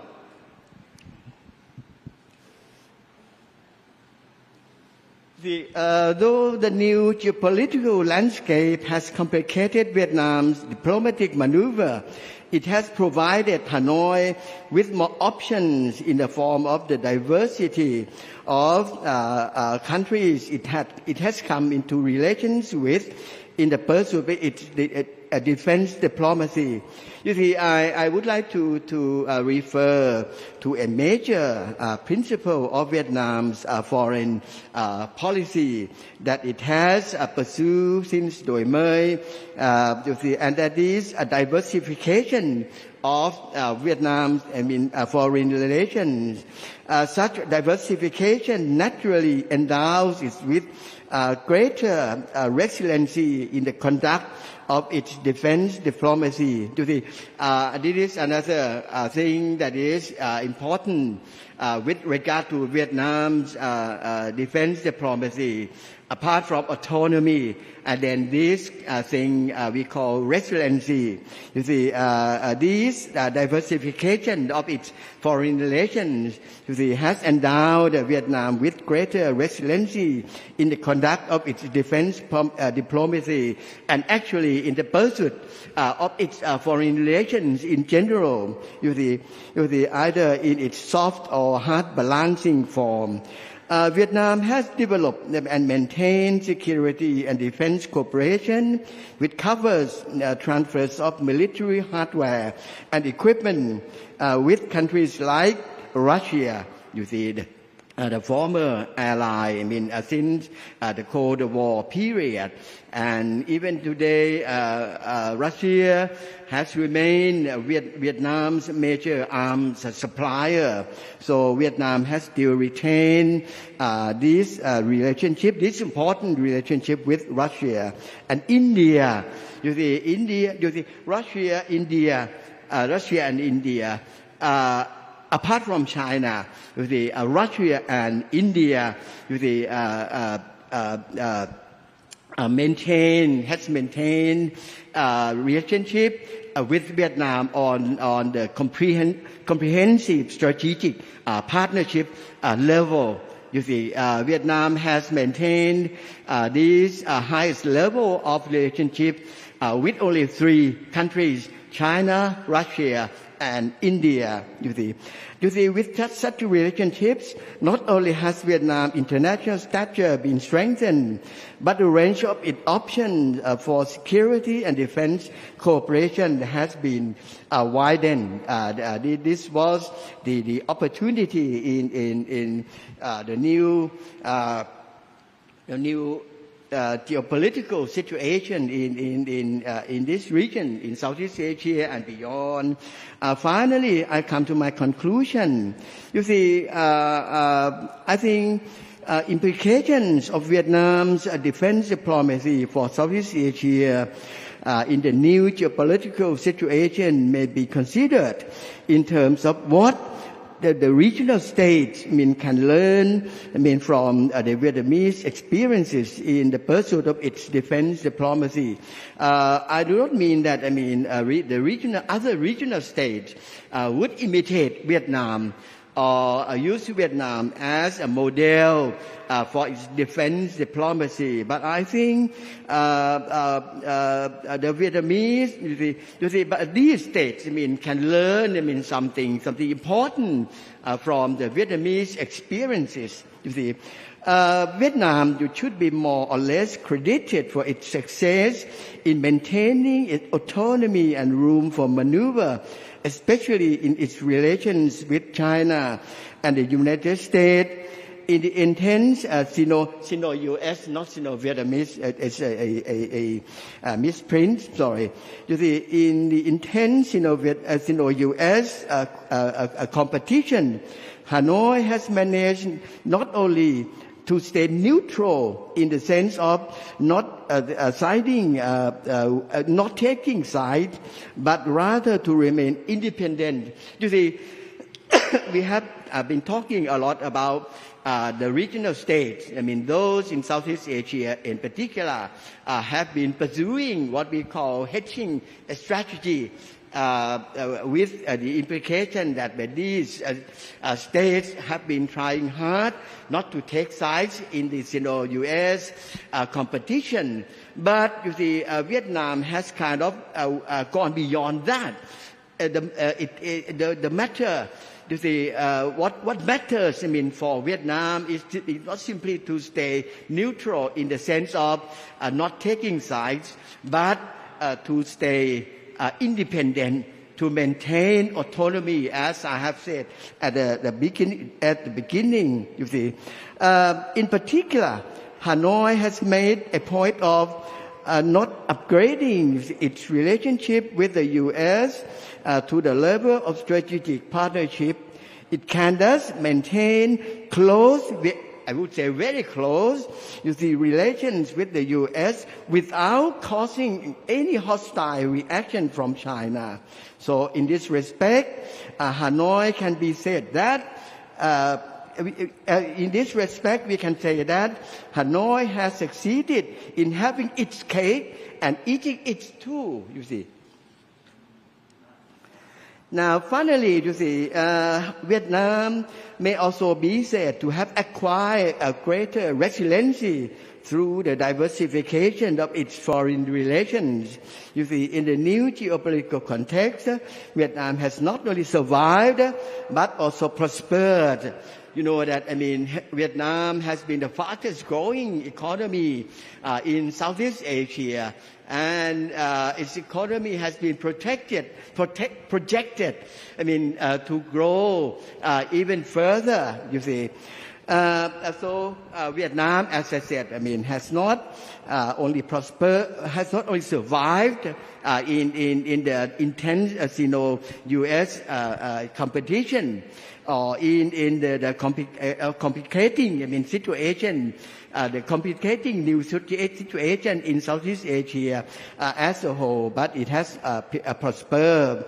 You see, it enhanced resiliency has enabled Vietnam to follow an active foreign policy line in Southeast Asia and beyond.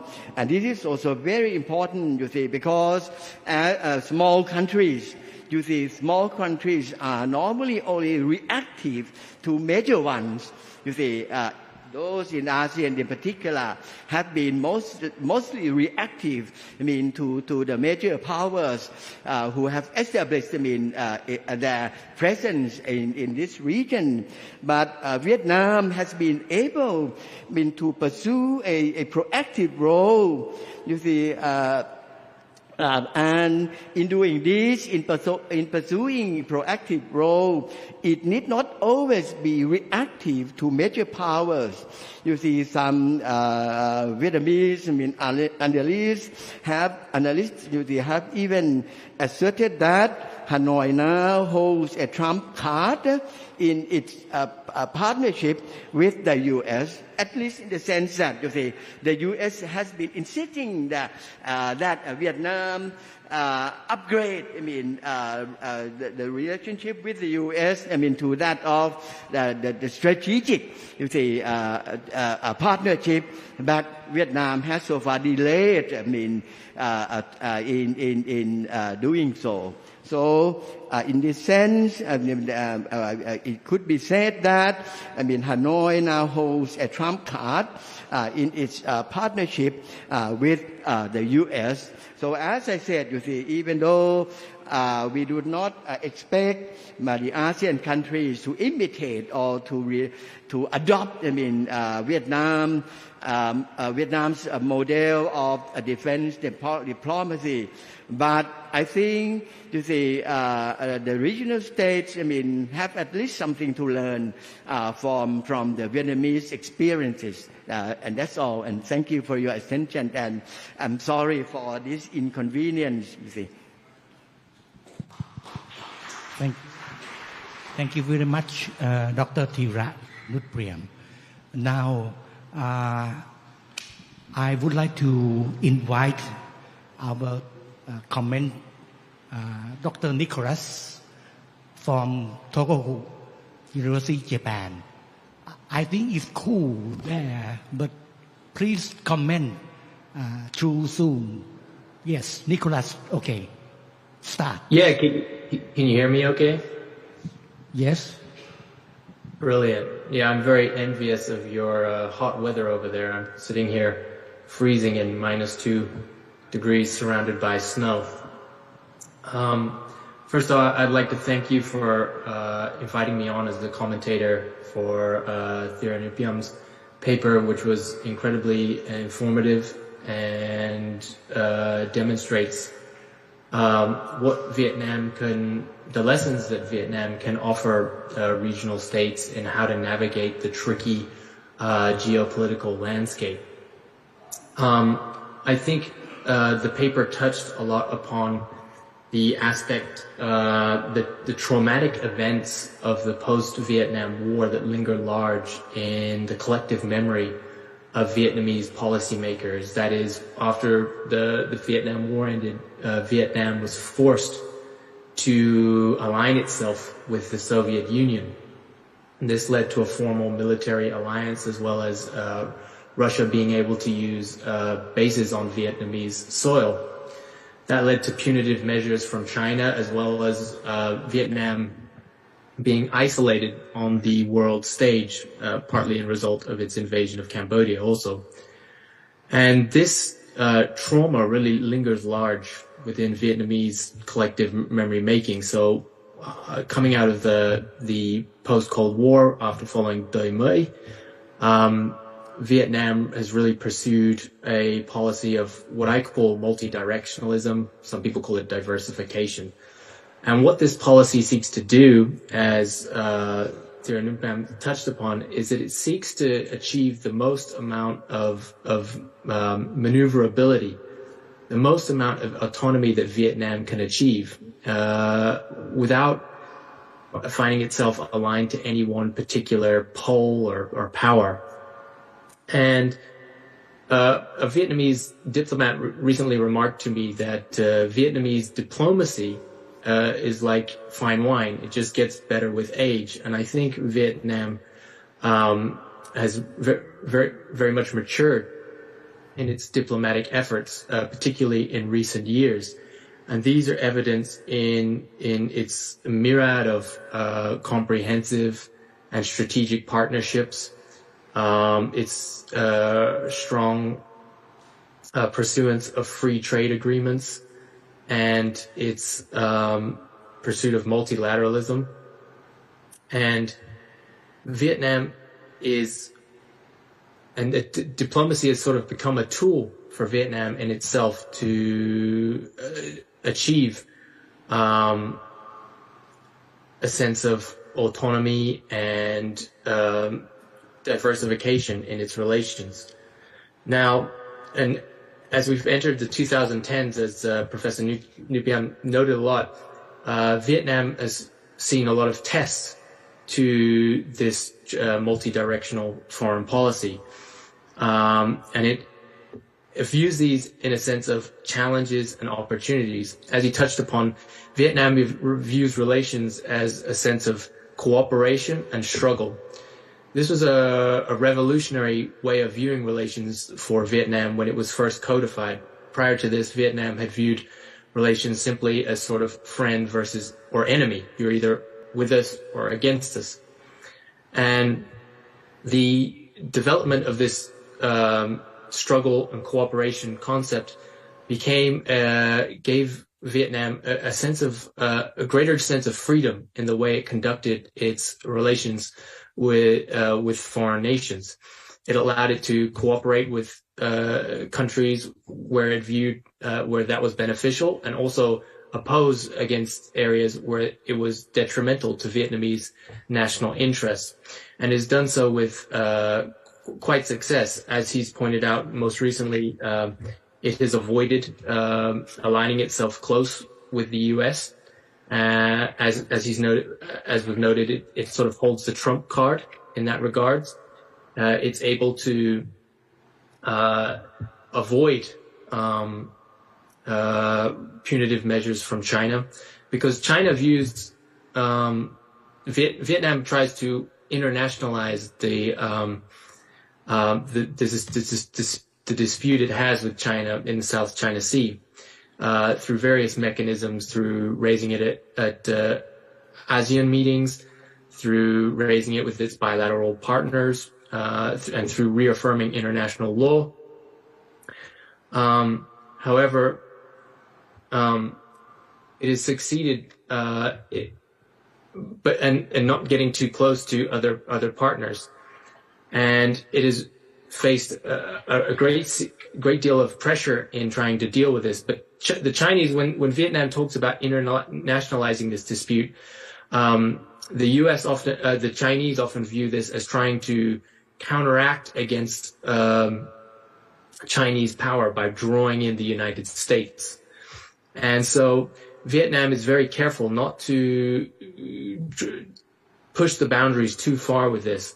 Hence why it's not upgraded its relations with the U.S. to a strategic partnership like it does with other countries. One interesting aspect I find with Vietnam's role in the means of its bilateral multi-direct foreign policy is the concept of challenges and opportunities. So Vietnam really adheres to the policy of viewing when there's a challenge or a threat, they view this as an opportunity. A case in point was the recent chairmanship of ASEAN in 2020. Of course, it took place as the world entered the global pandemic. And Vietnam really used this as an opportunity, although it was a great challenge. It used this as an opportunity to bring together a sense of unity, which was one of its core goals in its chairmanship of ASEAN that year. And so I'm interested to see as we enter this new era of new normal, where there's new threats coming left, right, and center, how Vietnam navigates these challenges. So, for example, we have the invasion of Ukraine by Russia. Russia is a traditional ally of Vietnam. And of course, Russia's invasion of Ukraine is detrimental to the concept of territorial integrity and national sovereignty. Yet, as noted in this paper, Vietnam relies on Russia significantly for its hard balancing tactics and its procurement of arms. I think over 56%, the paper notes that 56% of Vietnamese defense arms imports come from Russia. So it'll be interesting to see how Vietnam responds to this contradictory nature of one of its traditional allies going against one of its firm core national concepts. But this paper overall touched on a lot of the aspects and demonstrated what Vietnam can offer in terms of learning tools for other nations in the region. And I will end there, but thank you very much for taking the time to listen to my comments on the paper. Thank you. Any response for both presenter or commentator? You can talk to Nicholas, who live very far, northeast Japan, and very cold there, very much. Yes, please. Yes. Just briefly, I think we can draw a lot of lessons from what Vietnam's doing in terms of defense diplomacy and foreign policy. Because, we tend to think that in this age of intense geopolitical competition, we are forced to choose sides. We are constrained in terms of our foreign policy. But in fact, in a situation of competition, as my good friend Bilahari Kausikan always said, there is agency if you learn how to position yourself well. And I think this is what Vietnam has been able to do. Turn that situation in such a way that it works to its advantage. And so, China and Vietnam, they have deeply rooted problems. But China cannot afford to distance itself or alienate Vietnam. And at the same time, the United States recognize the importance of Vietnam, and the relationship has never been closer. But Vietnam is also walking a very fine line in not becoming a military defense ally of the United States. So this is something that we all should learn, because when I was ambassador, I had one frustration, was that when people are starting to talk about ASEAN, and this is when I was in France, and it was Indonesia, Singapore, and usually Thailand is somewhere up there, but now it's Vietnam. And so I asked myself why. And I think the way they've conducted defense and foreign policy going together, sharing the same strategic goal, has enhanced Vietnam's strategic value in the eyes of everyone, And so this is something that we can learn, that first, when you're in a bad situation, you can make the best of a bad situation if you have a little bit of wisdom and if you're street smart. Second, in this days and age, even being a small country doesn't mean you're insignificant. You can have strategic value if you know how to utilize defense, foreign policy, security policy going together. Thank you. Thank you. Nicholas, if you follow us next for Facebook, maybe you type your idea, participate on many issues, not just about Vietnam. And we hope to cooperate together in the near future, maybe in Japan or Jakarta or Bangkok. Thank you very much. Thank you very much for your time. Thank you for taking the time to listen. Much appreciated. Okay, we should break. With pure water, we serve to you. And if you prefer a good coffee, service yourself outside, Amazon or internet. Yes, around 10 minutes. Yeah, thank you very much. Thank you very much.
Okay. Back to the session on the issue about the defense diplomacy. For today, I would like to invite special guests for us before Dr. Bandit present about the BIMSTEC. The special guest is former Permanent Secretary of Defense, Ministry of Thailand, and he is a cream of the cream strategist for Thailand and region. So let me invite General Nipat Thonglek to give some thought and wisdom for our conference into defense diplomacy. Please, General Pipat.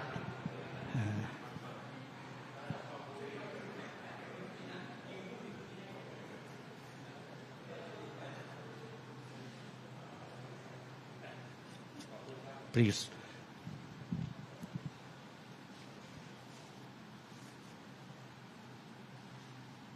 Okay.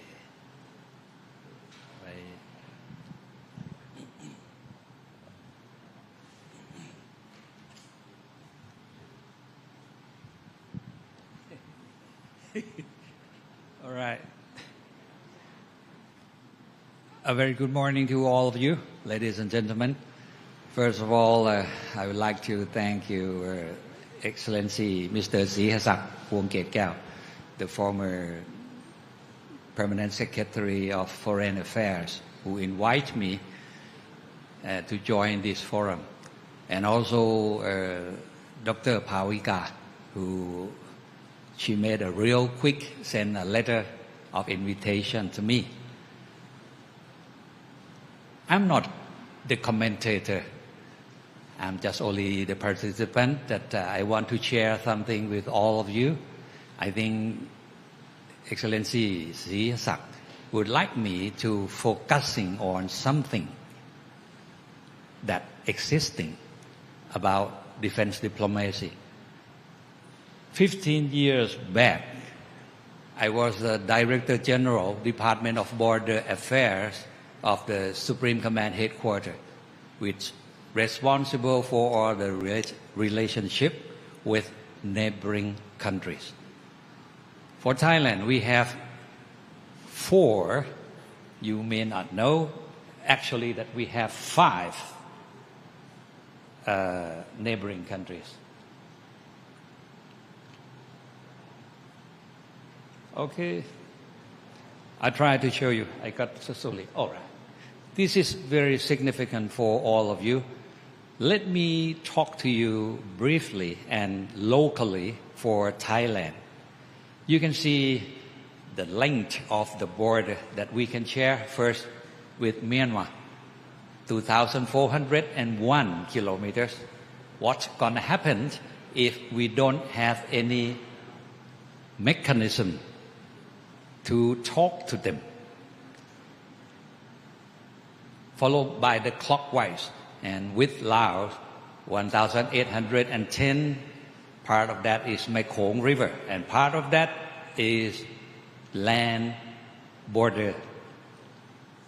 Next, with Cambodia, 798 kilometers, and the last one is with Malaysia, for 647. What I have learned since I was a young officer, I very lucky. I was really lucky to be the close aide of the Chief of Army. I accompany with him, and I learned from him that how the top leadership of the armed forces, when they talk to each other, it's very, very significant. I learned it bit by bit. Start from Myanmar. That was about more than 30 years ago. At that time, the leadership of Myanmar is Senior General Tan Choi, and followed by Senior General Mong A and whoever. With Laos, I also accompany with my boss. I learned that I don't know about defense diplomacy, but I can see it clear that when the delegation from Thailand meet with the delegation of neighboring countries, it really works. I totally agree with Ian, also Excellency Sihasak, that defense diplomacy is a part of foreign policy. And for Thailand, I would like to insist that we are the significant part of the foreign policy.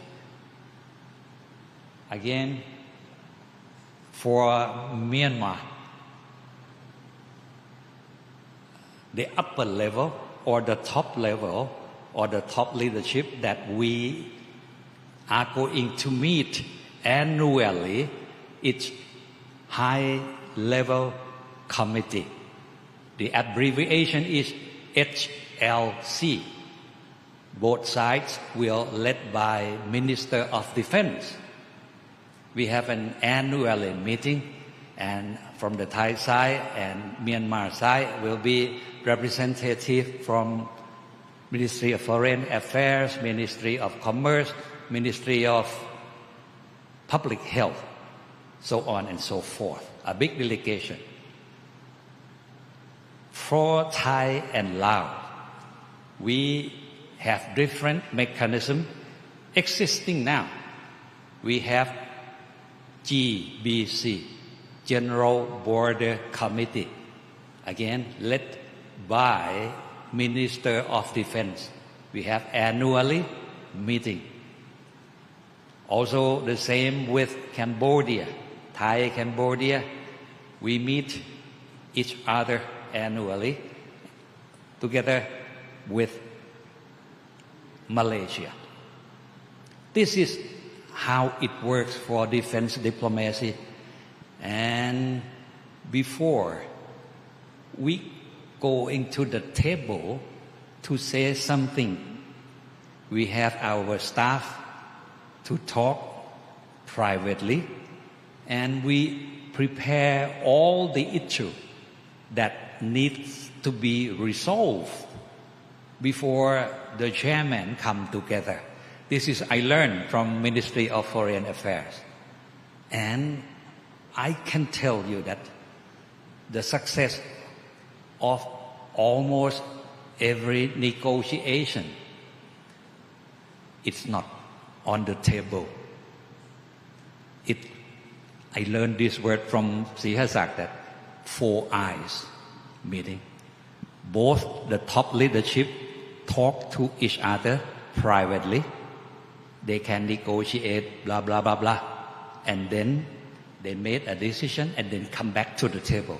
This is something I have learned, and it really works up until now. Okay? I mentioned about the top level that we can meet, we can talk. For the lower level with Thailand and Myanmar, we have the lower committee on that. We call it RBC, Regional Border Committee. From Thai side, we normally appoint Army Region 3, which he is responsible for the upper part, northern part of Thailand, together with his counterpart, the region commander of Myanmar.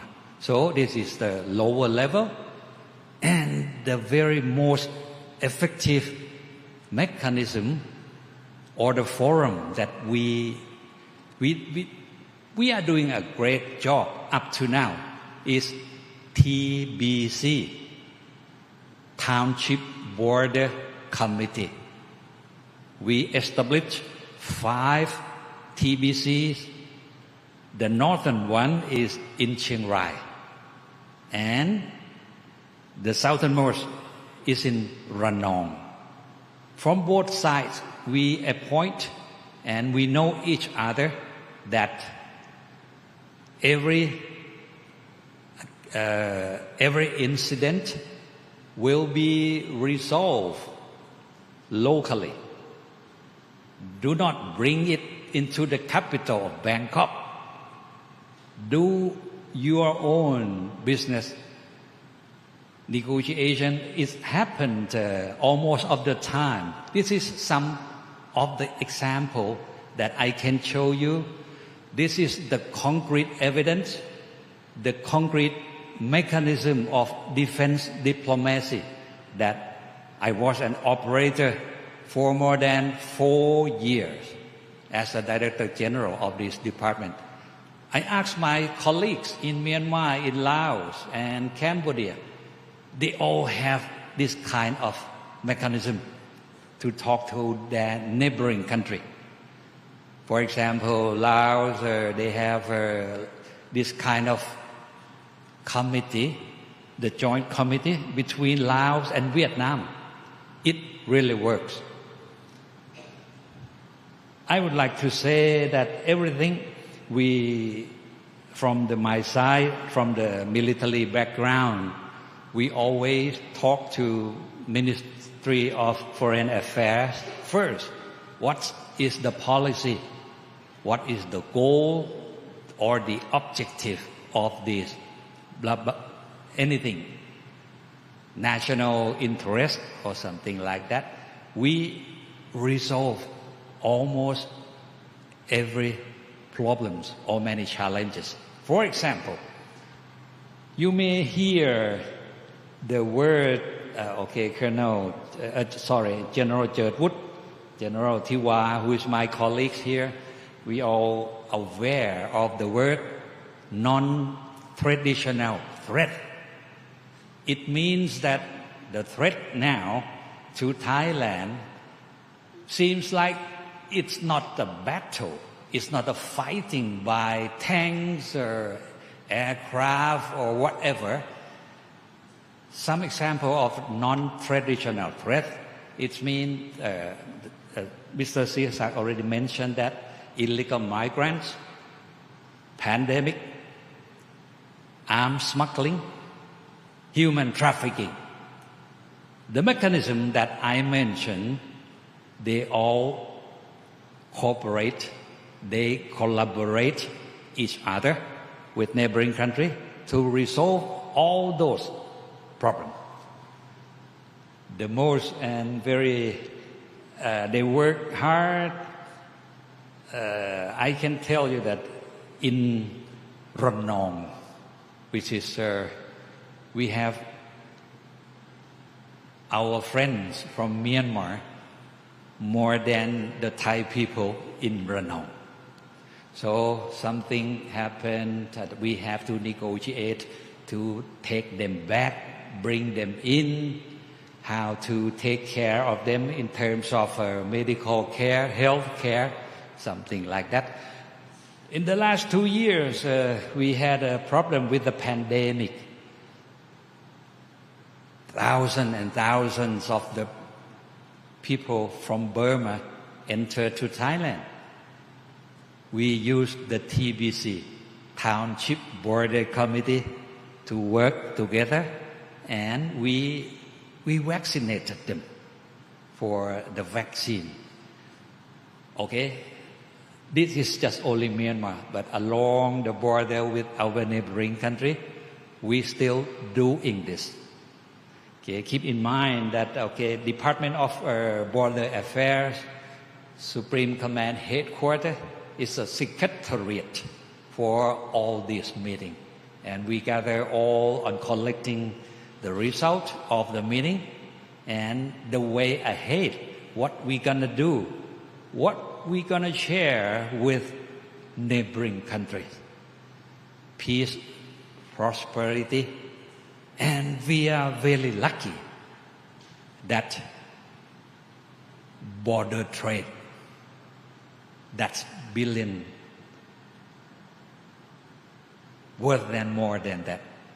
Our border trade, even now with Myanmar, with Laos, we have 6 friendship bridges with Cambodia, and this is the significance of defense diplomacy.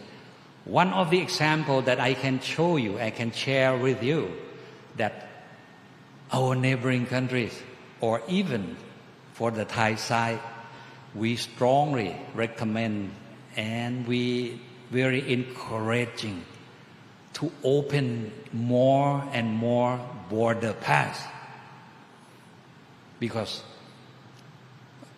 everything, the products from Thailand are most welcome for the neighboring countries. So this is some part of the essence message that I can share with you. And I think I show you and I told you that this is a defense diplomacy. Otherwise, and besides, we also from the military institution, at the moment, we invite foreign countries to join in the military institution. At the colonel level, we have now at the Joint Staff College, we have one from Malaysia, one from Indonesia, and we do something exchange, an exchange. This is the part of defense diplomacy. We, the Thai Armed Forces, Army, Navy, and Air Force, I think I'm not misunderstand that at the moment we have the cadet in Russia. Now, this is the first ever that we establish. We must have our cadets in Russia, military academy, and also in China. I'm not sure about the Air Force and the Navy. This is defense diplomacy works at the moment. All right? I show this too long.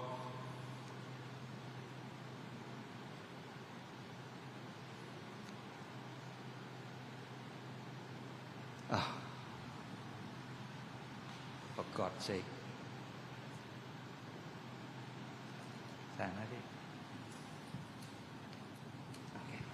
This is the second slide that I would like to show you about the geopolitics of Thailand. You are aware of this, the significant and the location of Thailand. Okay? We all have defense attaché within ASEAN, and also the 9 ASEAN countries, they appoint defense attaché to Thailand. This is how it works routinely. And the last one I would like to show you, not in the region, but at outside. Excellency Sihasak already mentioned about this. This is the first ever, again, in 2014. U.S. Department of Defense, the Secretary of Defense of United States, I remember his name very well, Mr. Chuck Hagel, he initiated to have the forum for U.S. and all the ASEAN Minister of Defense. It was on the 1st to the 3rd of April 2014. Myself in there, so from left to right, I'm the third one. The second one is from Vietnam. He always wear the uniform in every meeting, or even for the dinner. Okay, he's a good man. I like him. And from Myanmar, okay, the civilian one with long sleeve shirt. He's a surgeon from Singapore. He's a medical doctor, but he's a Minister of Defense of Singapore. And okay, one of that is a Minister of Defense from Laos. After we came back from Hawaii, and he passed away on the accident by the plane crash.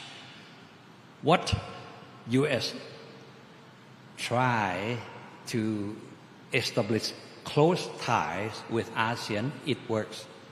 And the only topic, the only issue that United States very much be careful for establishing with ASEAN, it's about natural disaster relief, not the military activity.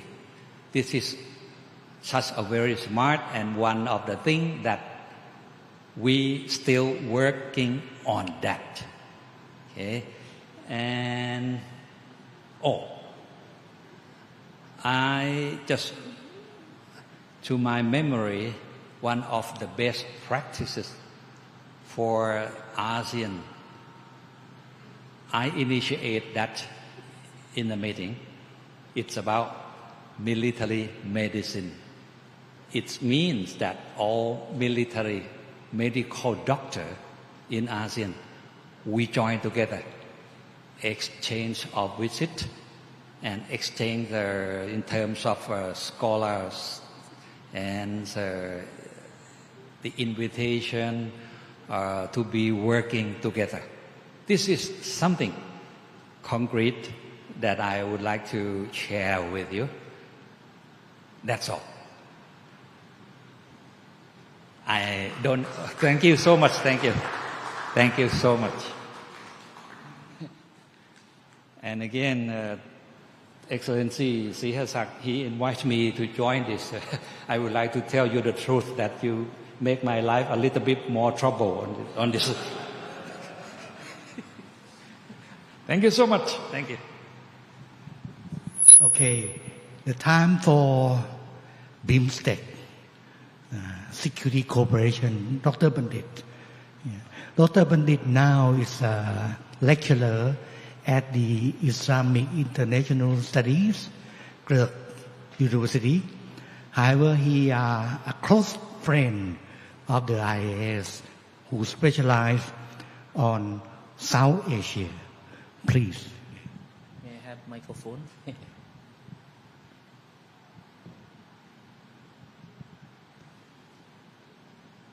So very good morning to all of you, Your Excellency Sirasak, and our research fellow, especially my friends and Ajahn Professor Dr. Piti Sisangnam, who came from Jakarta as the director of ASEAN Foundations over there to comment some of my thoughts on BIMSTEC cooperation. So regarding to what Ajahn Ukrit had been said, let me inform you a little bit before going to the detail of my presentations.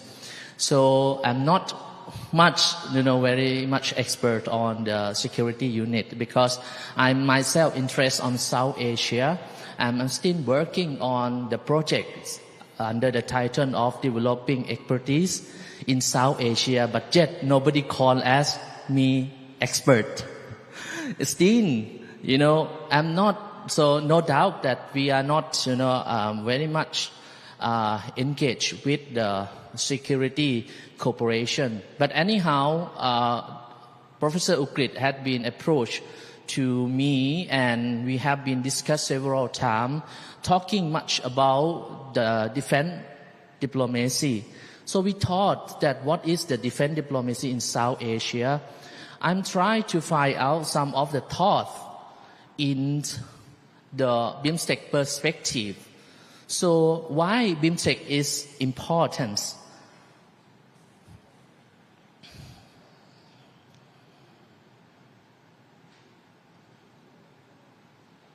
So BIMSTEC is important because it is the regional cooperations combined between South Asia and Southeast Asia. You will find that two countries from Southeast Asia, Thailand and Myanmar, are the members of the BIMSTEC. While we have seen 5 countries from South Asia, comprising of India, nobody, known that India is one of the superpower in the regions. India, Sri Lanka, Bangladesh, plus Bhutan and Nepal. Definitely. So, looking to some of findings, we have seen that the defense diplomacy is the activity of the military actions, what they are doing for, ensure the regional securities. Thailand is not only looking for the Far West, not looking for US, not looking for the European Union, not looking for China alone, but Thailand itself looking for the security among the BIMSTEC frameworks. We have found that BIMSTEC security sector play a very good role to ensure the human security in the regions. If you see the map on your right-hand side, it is strategic location of the member state is located around the Bay of Bengal. So all countries starting from Sri Lanka, India, Bangladesh, Myanmar, Thailand, and we have 2 landlocked countries, that is Bhutan and Nepal, that they also willing to access to the Bay of Bengal. So BIMSTEC is born initially for economic prosperous, not for security. They want to ensure that we need to engage the member state for economic cooperations. But once the circumstances and the situation and even the new world orders has been taking place, so talking much about the defense diplomacy and the military cooperation among the member states has been discussed a lot.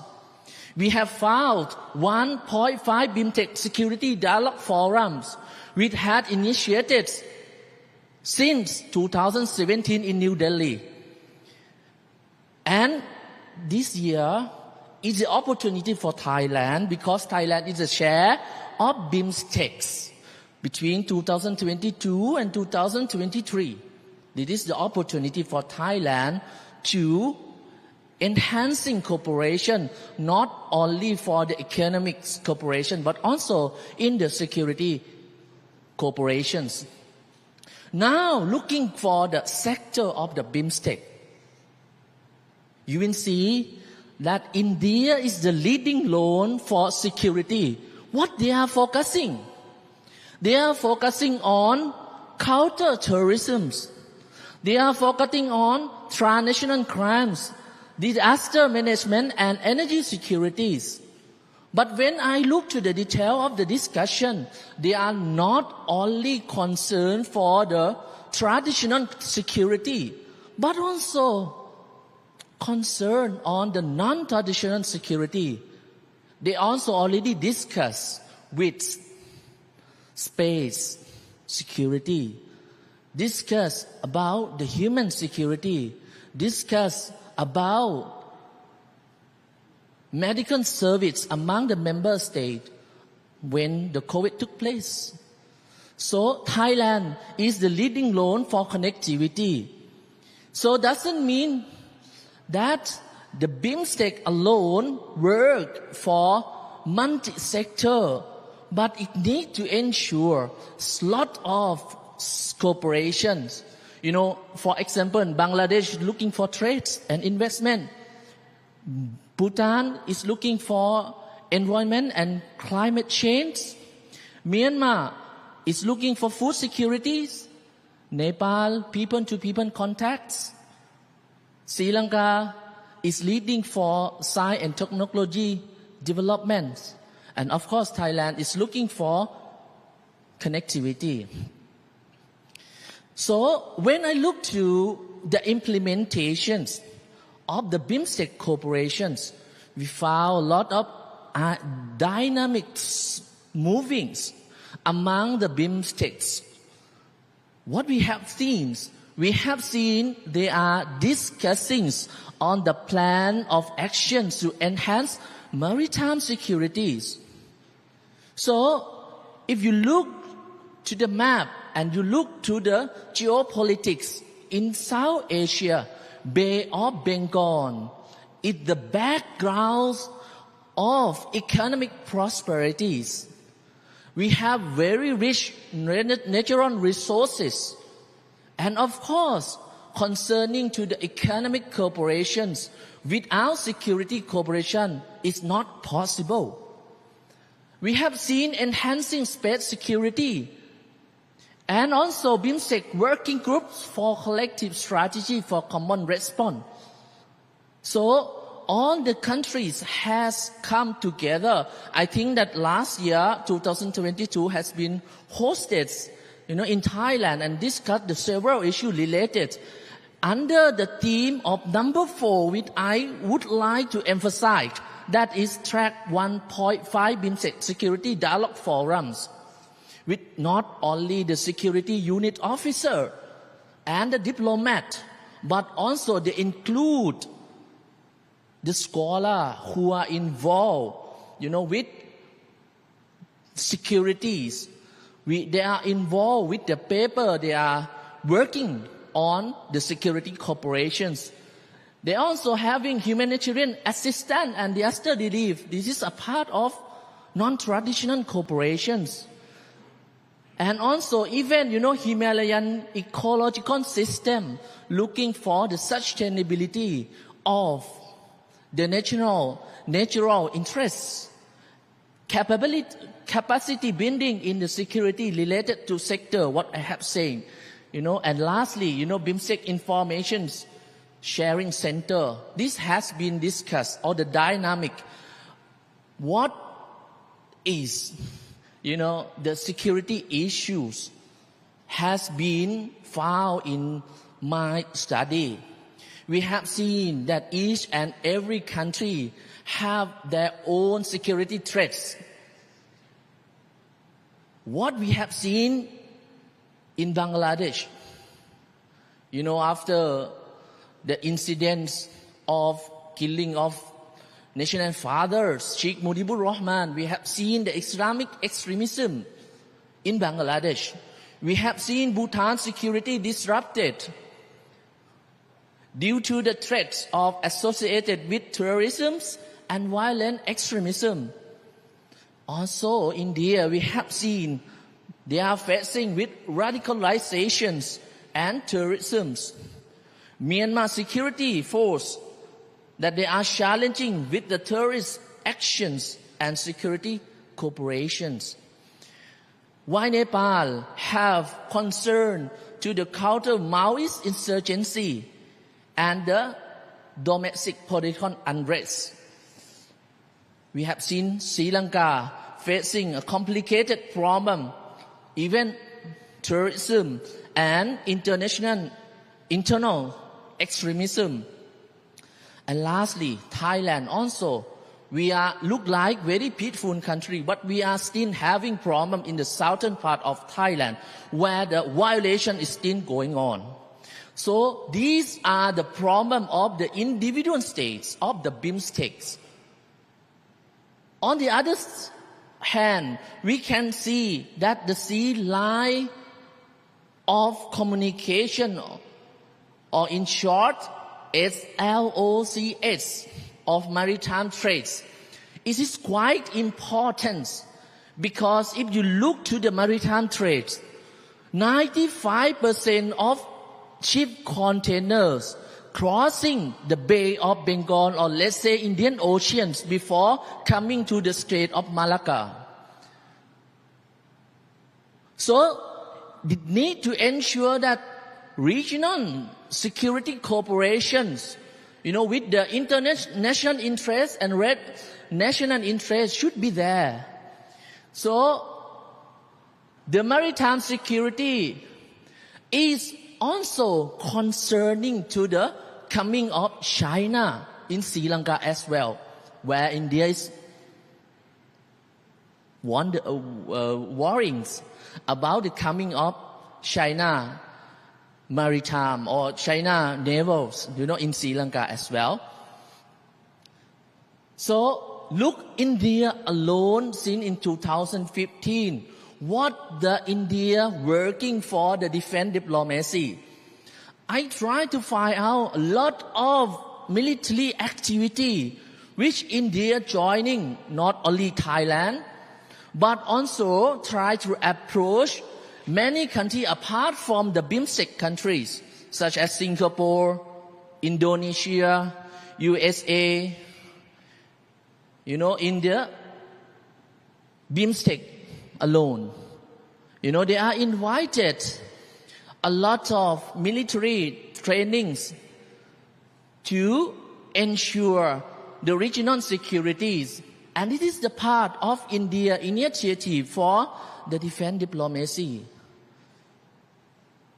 Then look the case of Thailand. I think I'm a little bit lucky because I used to work as the political analyst under the National Security Council when I was graduated. So I have a chance to become a liaison of the head of security unit from India. So I have joined, one of my fellows also here, I joined the table of JWG, joint working group between India and Thailand. So BIMSTEC from India and Thailand seem to be, some arguments has been found that India is setting up the policy of Look East policy and now become Act East under the Prime Minister Narendra Modi. And Thailand still having Look West policy, but since 1996, Thailand is still looking, but India already act. So I think that see what is the dynamics of the policy change. We have seen Thailand joint exercise maritime patrols. We have seen joint on counter-terrorism, piracy and smuggling between Thailand and India. And we also have seen armed force training. So let's say India and Thailand became very strong tied on security cooperation that helped the maritime routes from the rim of Thai southwest border and the Bay of Bengal more secured. I would like to focus, before I end up my presentations, some key findings, of this. I found that 1.5 BIMSTEC security dialogue is most probably one of the evidence in my paper that is encouraging, the defense diplomacies to come together and discuss the several issues, including traditional and non-traditional security. It has been established, the first meeting in New Delhi, talking about what? Talking about terrorism and violent extremism. In 2017, after 2 years, is what held in Bangladesh. And also now, some slightly shifting the security cooperation from focusing on terrorism and violent extremism. They are also approaching to disaster management.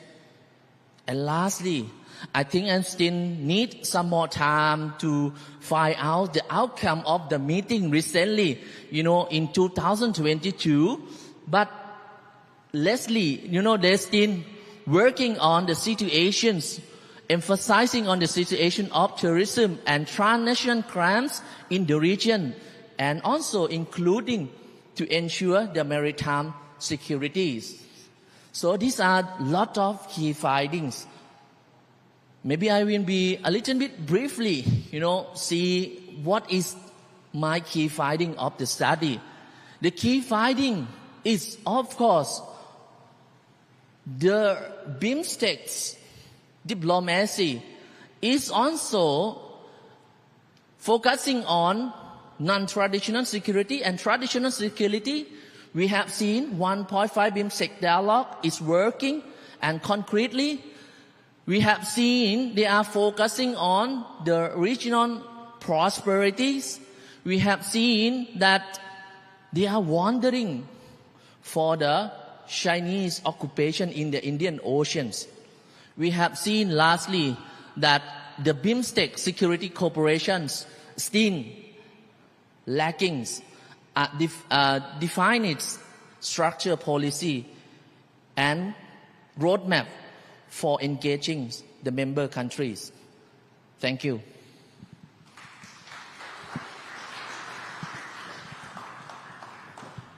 Thank you very much. Comment. Thank you very much, both Ajahn Ugrit and Ajahn Bandit. First of all, I would like to express my sincerely appreciations to the Institute of Asian Studies to giving me this very good opportunities to, read the very, very good paper and have a chance to discuss with all of you in this very, very prestigious venue. Let's start from the paper by Ajahn Bandit. I think the paper by Ajahn Bandit is very, very well structured.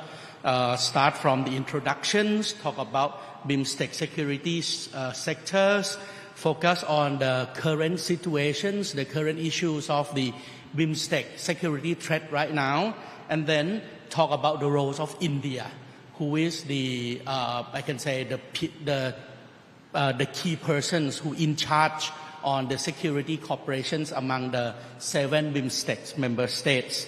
Then talk about the mechanisms as well as the opportunity and threats on the maritime connectivities in the Bay of Bengal, and then try to update what happens right now, the progress of the treaties, the agreements, the measures that was under constructions by BIMSTEC, I can say. And I think right now this paper is more like a very, very starting point. He may need more times in order to do the in-depth interview with the stakeholders, especially the persons who in charge on the security issues, as well as track to the academics in each countries in order to complete the whole paper. And once he completes the whole paper, I think this paper will be very, very good one, and I think Ajahn Bandit can get a very, very good, published paper on this, and I'm looking forward to read this paper. What I learned from the paper so far, I think right now, especially the significance of the Bay of Bengal, that Ajahn Bandit tried very hard to tell us in the very, very first phase of his paper. This is very, very important part, because as you already know that for the past 10 years, since the year 2012, China tried very hard in order to expand its sphere of influence under the mega project so-called Belt and Road Initiatives, or the BRI. And that BRI planned to create both maritime economic corridor and inland economic corridor into this Bay of Bengal. Of course, in order to divert the risk of what's going to happen in South China Sea. We see the economic corridor that link China to Myanmar and Bangladesh. We also see another attempts that try very hard to include India in its master plan of Belt and Road Initiatives, but the attempt was failed. And we also see another attempts to connect, not in the BIMSTEC, but Pakistan-China economic corridor, which also sent a lot of a lot of influence to the BIMSTEC cooperation as well. And of course, recently, especially during Trump administrations and Biden administrations, we see the containment policy by United States of America under the so-called Indo-Pacific strategies. And within this couple of years, we see so many countries around the world, in European countries, in Asia, come up with the Indo-Pacific strategies. So Indo-Pacific strategies escalates the importance of the BIMSTEC. BIMSTEC is the only corporations that link two regional together. We are talking about Southeast Asia and South Asia. Southeast Asia have its own multi-dimensional, multi-level corporations, so-called ASEAN. And of course, South Asia have its own SAC, South Asian Association of Regional Corporations. Unfortunately, the two corporations are so different. We see a lot of progress, we see a lot of developments happen in ASEAN, but of course, at the same time, I can say there's not much progress on the SAC. Hence, that's come to my second point. After BIMSTEC was escalated into the level of under the spotlight, under these Indo-Pacific strategies, I think BIMSTEC can also learn from ASEAN. A lot can be done, a lot can be learned, the lesson learned from both ASEAN and SAC. And I also agree with the recommendation by General Jerwood as well that actually we cannot think of each jigsaw by its own. We should complete the whole jigsaw together and not only see this area by the area itself. We may have to use more like a United Nations platform in order to see the whole pictures, especially the interactions between the Bay of Bengal, Southeast Asia, East Asia, and of course, South Asia in the global context. So this is the second thing that I learned from the paper. Of course, ASEAN can be a very, very good example for BIMSTEC.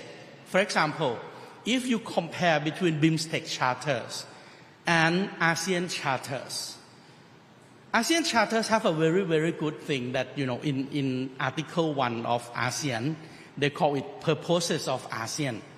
And in that purposes of ASEAN, we talk about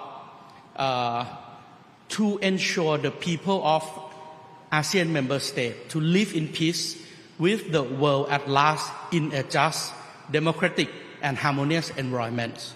We put in the very, very first article before we talking about the principle of ASEAN such as non-interference in Article 2.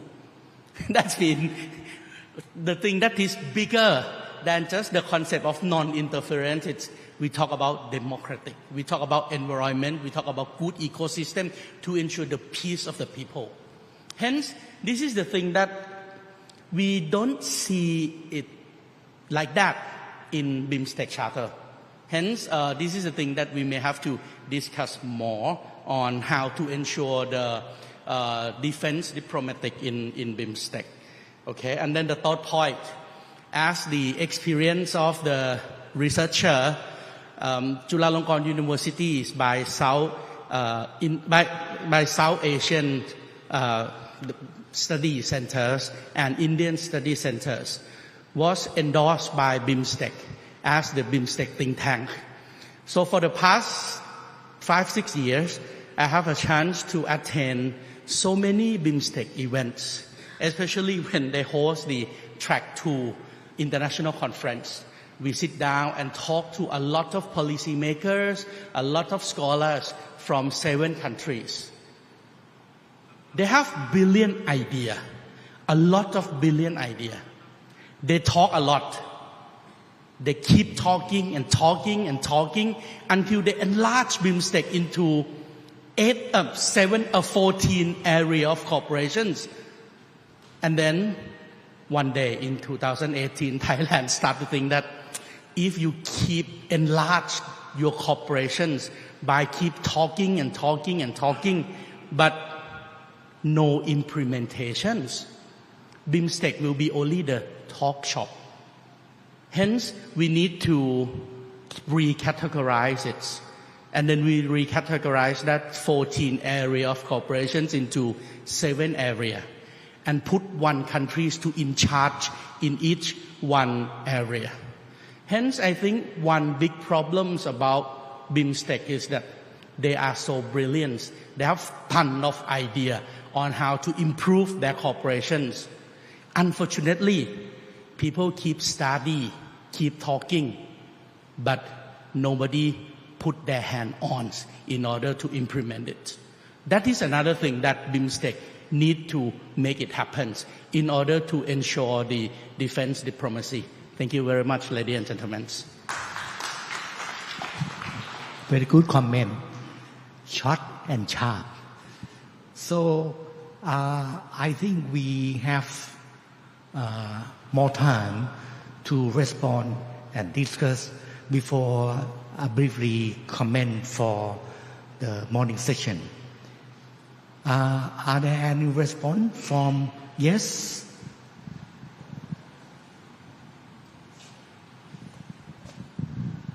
Thank you, Kap. I have a very simple question.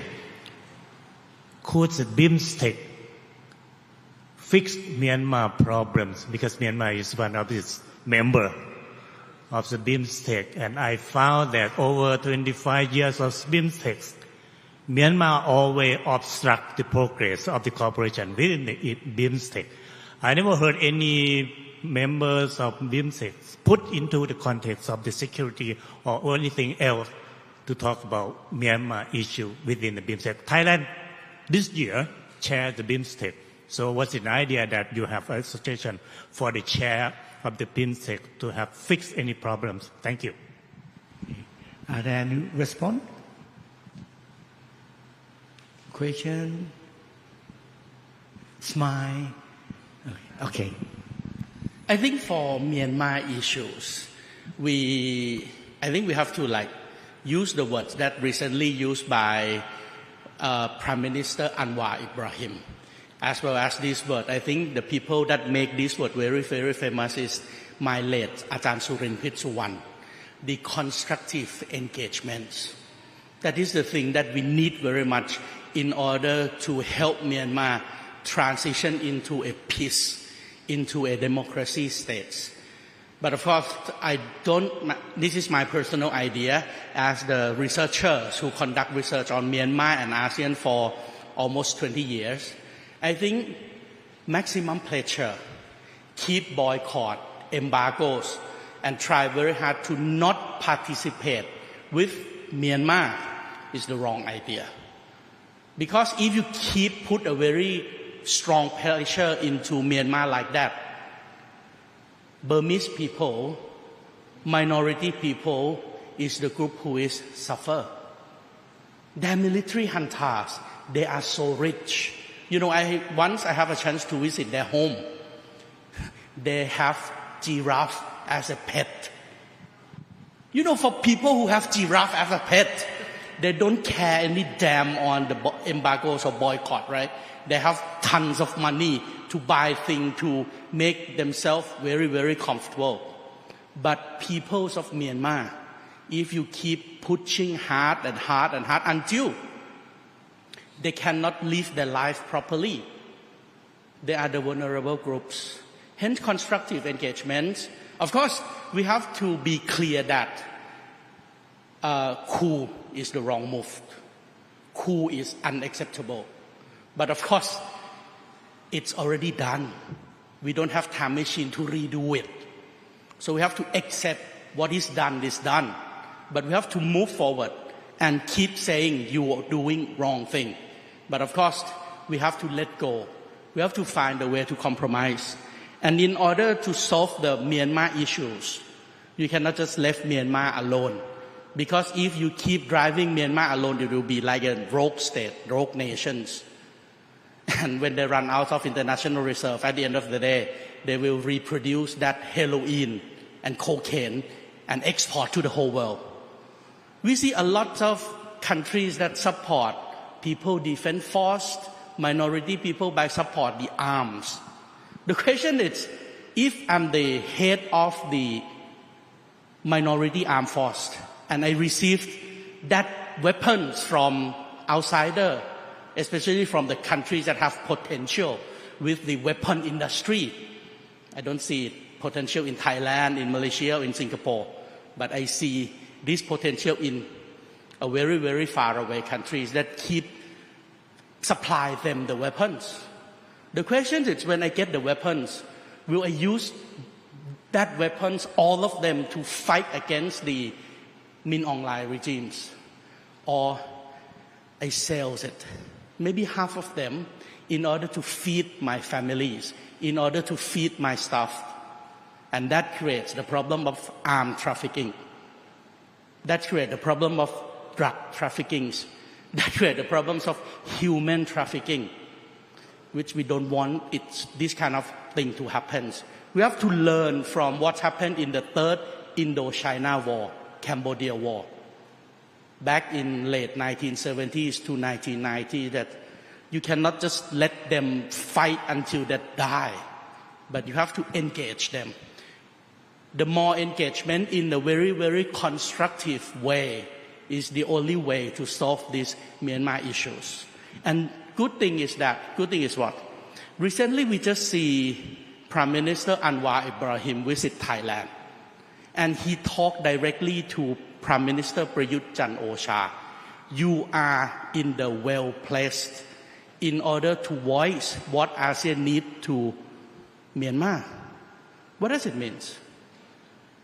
The chair of ASEAN this year is Indonesia, Retno Marsudi. But Anwar Ibrahim said, Prime Minister Prayut, you are in the best positions to talk to Myanmar.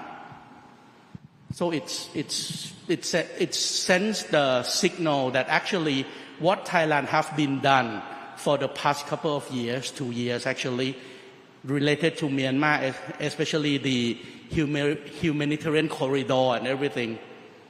It's the thing that, quiet diplomacy nowadays, people seem to hear it louder and louder. And even Retno Marsudi, she said she set up the office in order to in charge of the Myanmar issues. But now we see Retno Marsudi seems to be more compromised, right? She start talking about maybe Indonesia have to talk to all stakeholders in order to find a peaceful solution to Myanmar, compared to the past 1 or 2 years when she keep we have to boycott, we have to embargo, we have to move Myanmar out. Hence, I think constructive engagement is the key word in order to solve the Myanmar issues. And I also would like to do the disclaimer that I give this opinion as a professor in economics at Chulalongkorn University, not as an executive director of ASEAN Foundations. Thank you very much. So my opinion is not represent ASEAN Foundation status at all. Thank you. Let me invite our guests. Before that, please enjoy the Europe as a pet country. It's always difficult to talk this in between meals, in the front of the meals when everyone is hungry. But let me take this opportunity. Thank you, Professor Ukrist, for inviting me to be a speaker to close the sessions of the morning. So, and Excellencies, Generals, Professors, ladies and gentlemen. So I bring to you the greetings from the land of the brave Gurkha soldiers. A small landlocked country finding space made the political economy and political security. It is squeezed between or embraced by the emerging power China on the north of the Himalayas and rising power India in the east, west and south. So the founder of Nepal, King Prithvi Naran Shah, said, quote, Nepal is a yam between two boulders, unquote, in 1768. So moving through different periods, Nepal was also recognized as the buffer zone during the British Raj to contain and control the spread of communism when China was expanding. So geographic challenge south of the Himalayas to both the immediate neighbors, as geography is accessible and geography had changed its dimensions. Geography is no more physical because of the advancements of technology. So geographic challenge south of the Himalayas persisted and will continue to persist. In more sense, the argument over the bridge, a buffer, or a yam. So the argument moves on, even saying that it is not true to the two Asian powers, China and India, but also the global power, the United States, making it three boulders for a new South Asian order. So era is altering, opportunities is knocking, and challenges unsystematically volatile, uncertain, complex, and ambiguity. Why I wanted to bring this along was to express that it is not just Nepal. It is the heat of feeling the heat of the buffer, bridge or the yam conception. It is all of us in Asia. It is bilateral, it is trilateral, multilateral, depending on where in the geography you are positioned. So I will focus my conclusion and the response basically on South Asia and Southeast Asia that we just discussed in the morning. And what I found in the common constituent in all of us here this morning was our interests is the apprehension, the peaceful environment for a liberation, with liberalization, embracing economic growth with a domestic political stability and strategic balance without interference. So the challenges posed by the rise of spreading in defense and modernization, geopolitical factors should not champion the policy of exclusions to shift the geostrategic surroundings. To be candid, the trends of militarizations in the Asian region is going, and thoughts of strategic balancing is unending. So as the Himalayas is one part of the upcoming geopolitical flux, centrality comparatively is maritime. So the ocean is being a playground. 14 nations and in around China is being revigorated with political influence, economic assistance, and diplomacy in defense by competitors, China and the United States. So the domestic and regional consensus with common ideological belief, accountability is tomorrow's destiny. So Asians must articulate its policies on balancing the global, emerging, and the rising power, all vital for reasonable stability and prosperity. So foreign policy now should tune for decades that is arriving, not that has passed. If you assume or if you argue that the Cold War 2.0 is arriving, not the Cold War that has passed. So the new realities is there is to stay in all doors, together with new innovations of a new system of military hardware. It is politics and long-term political security interest for a safer Asia. So my key observations and takeaways are as follows. 1, act of strategic balancing with both the rivals, China and the United States. 2, ASEAN to stand encompassing liberalism as a strength and defense policy and defense diplomacy as the means to bring along all on board, even like country like Myanmar and North Korea. 3rd, the importance of international organizations. ASEAN as an inclusion intergovernmental organizations rather than exclusion policy, as Ambassador brought up. And the international organizations change of course in accordance with bilateral and multilateral trends to risk from the possibilities of communism and embracing liberalism. So both BIMSTEC and ASEAN are occupied with the military engagements in different forms. So I would like to end with the Asia with open, free, and engaged, ASEAN centrality, and inclusive, not exclusion.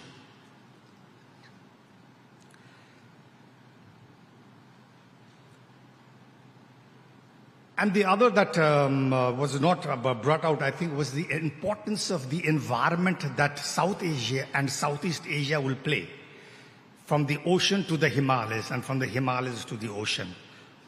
And the comprehensive security requirements of tomorrow. So with that,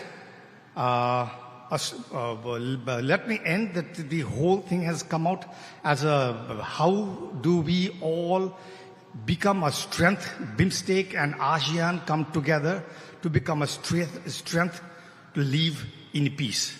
Thank you. Thank you very much.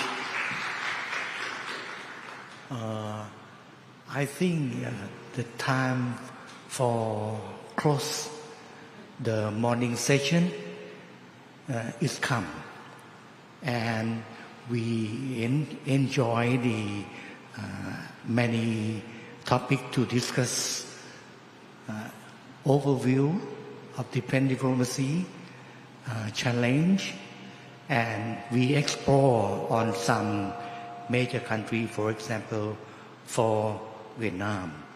And in the afternoon session, there are something different from the overview, but we are more focused on existing development of the defense diplomacy in Asia.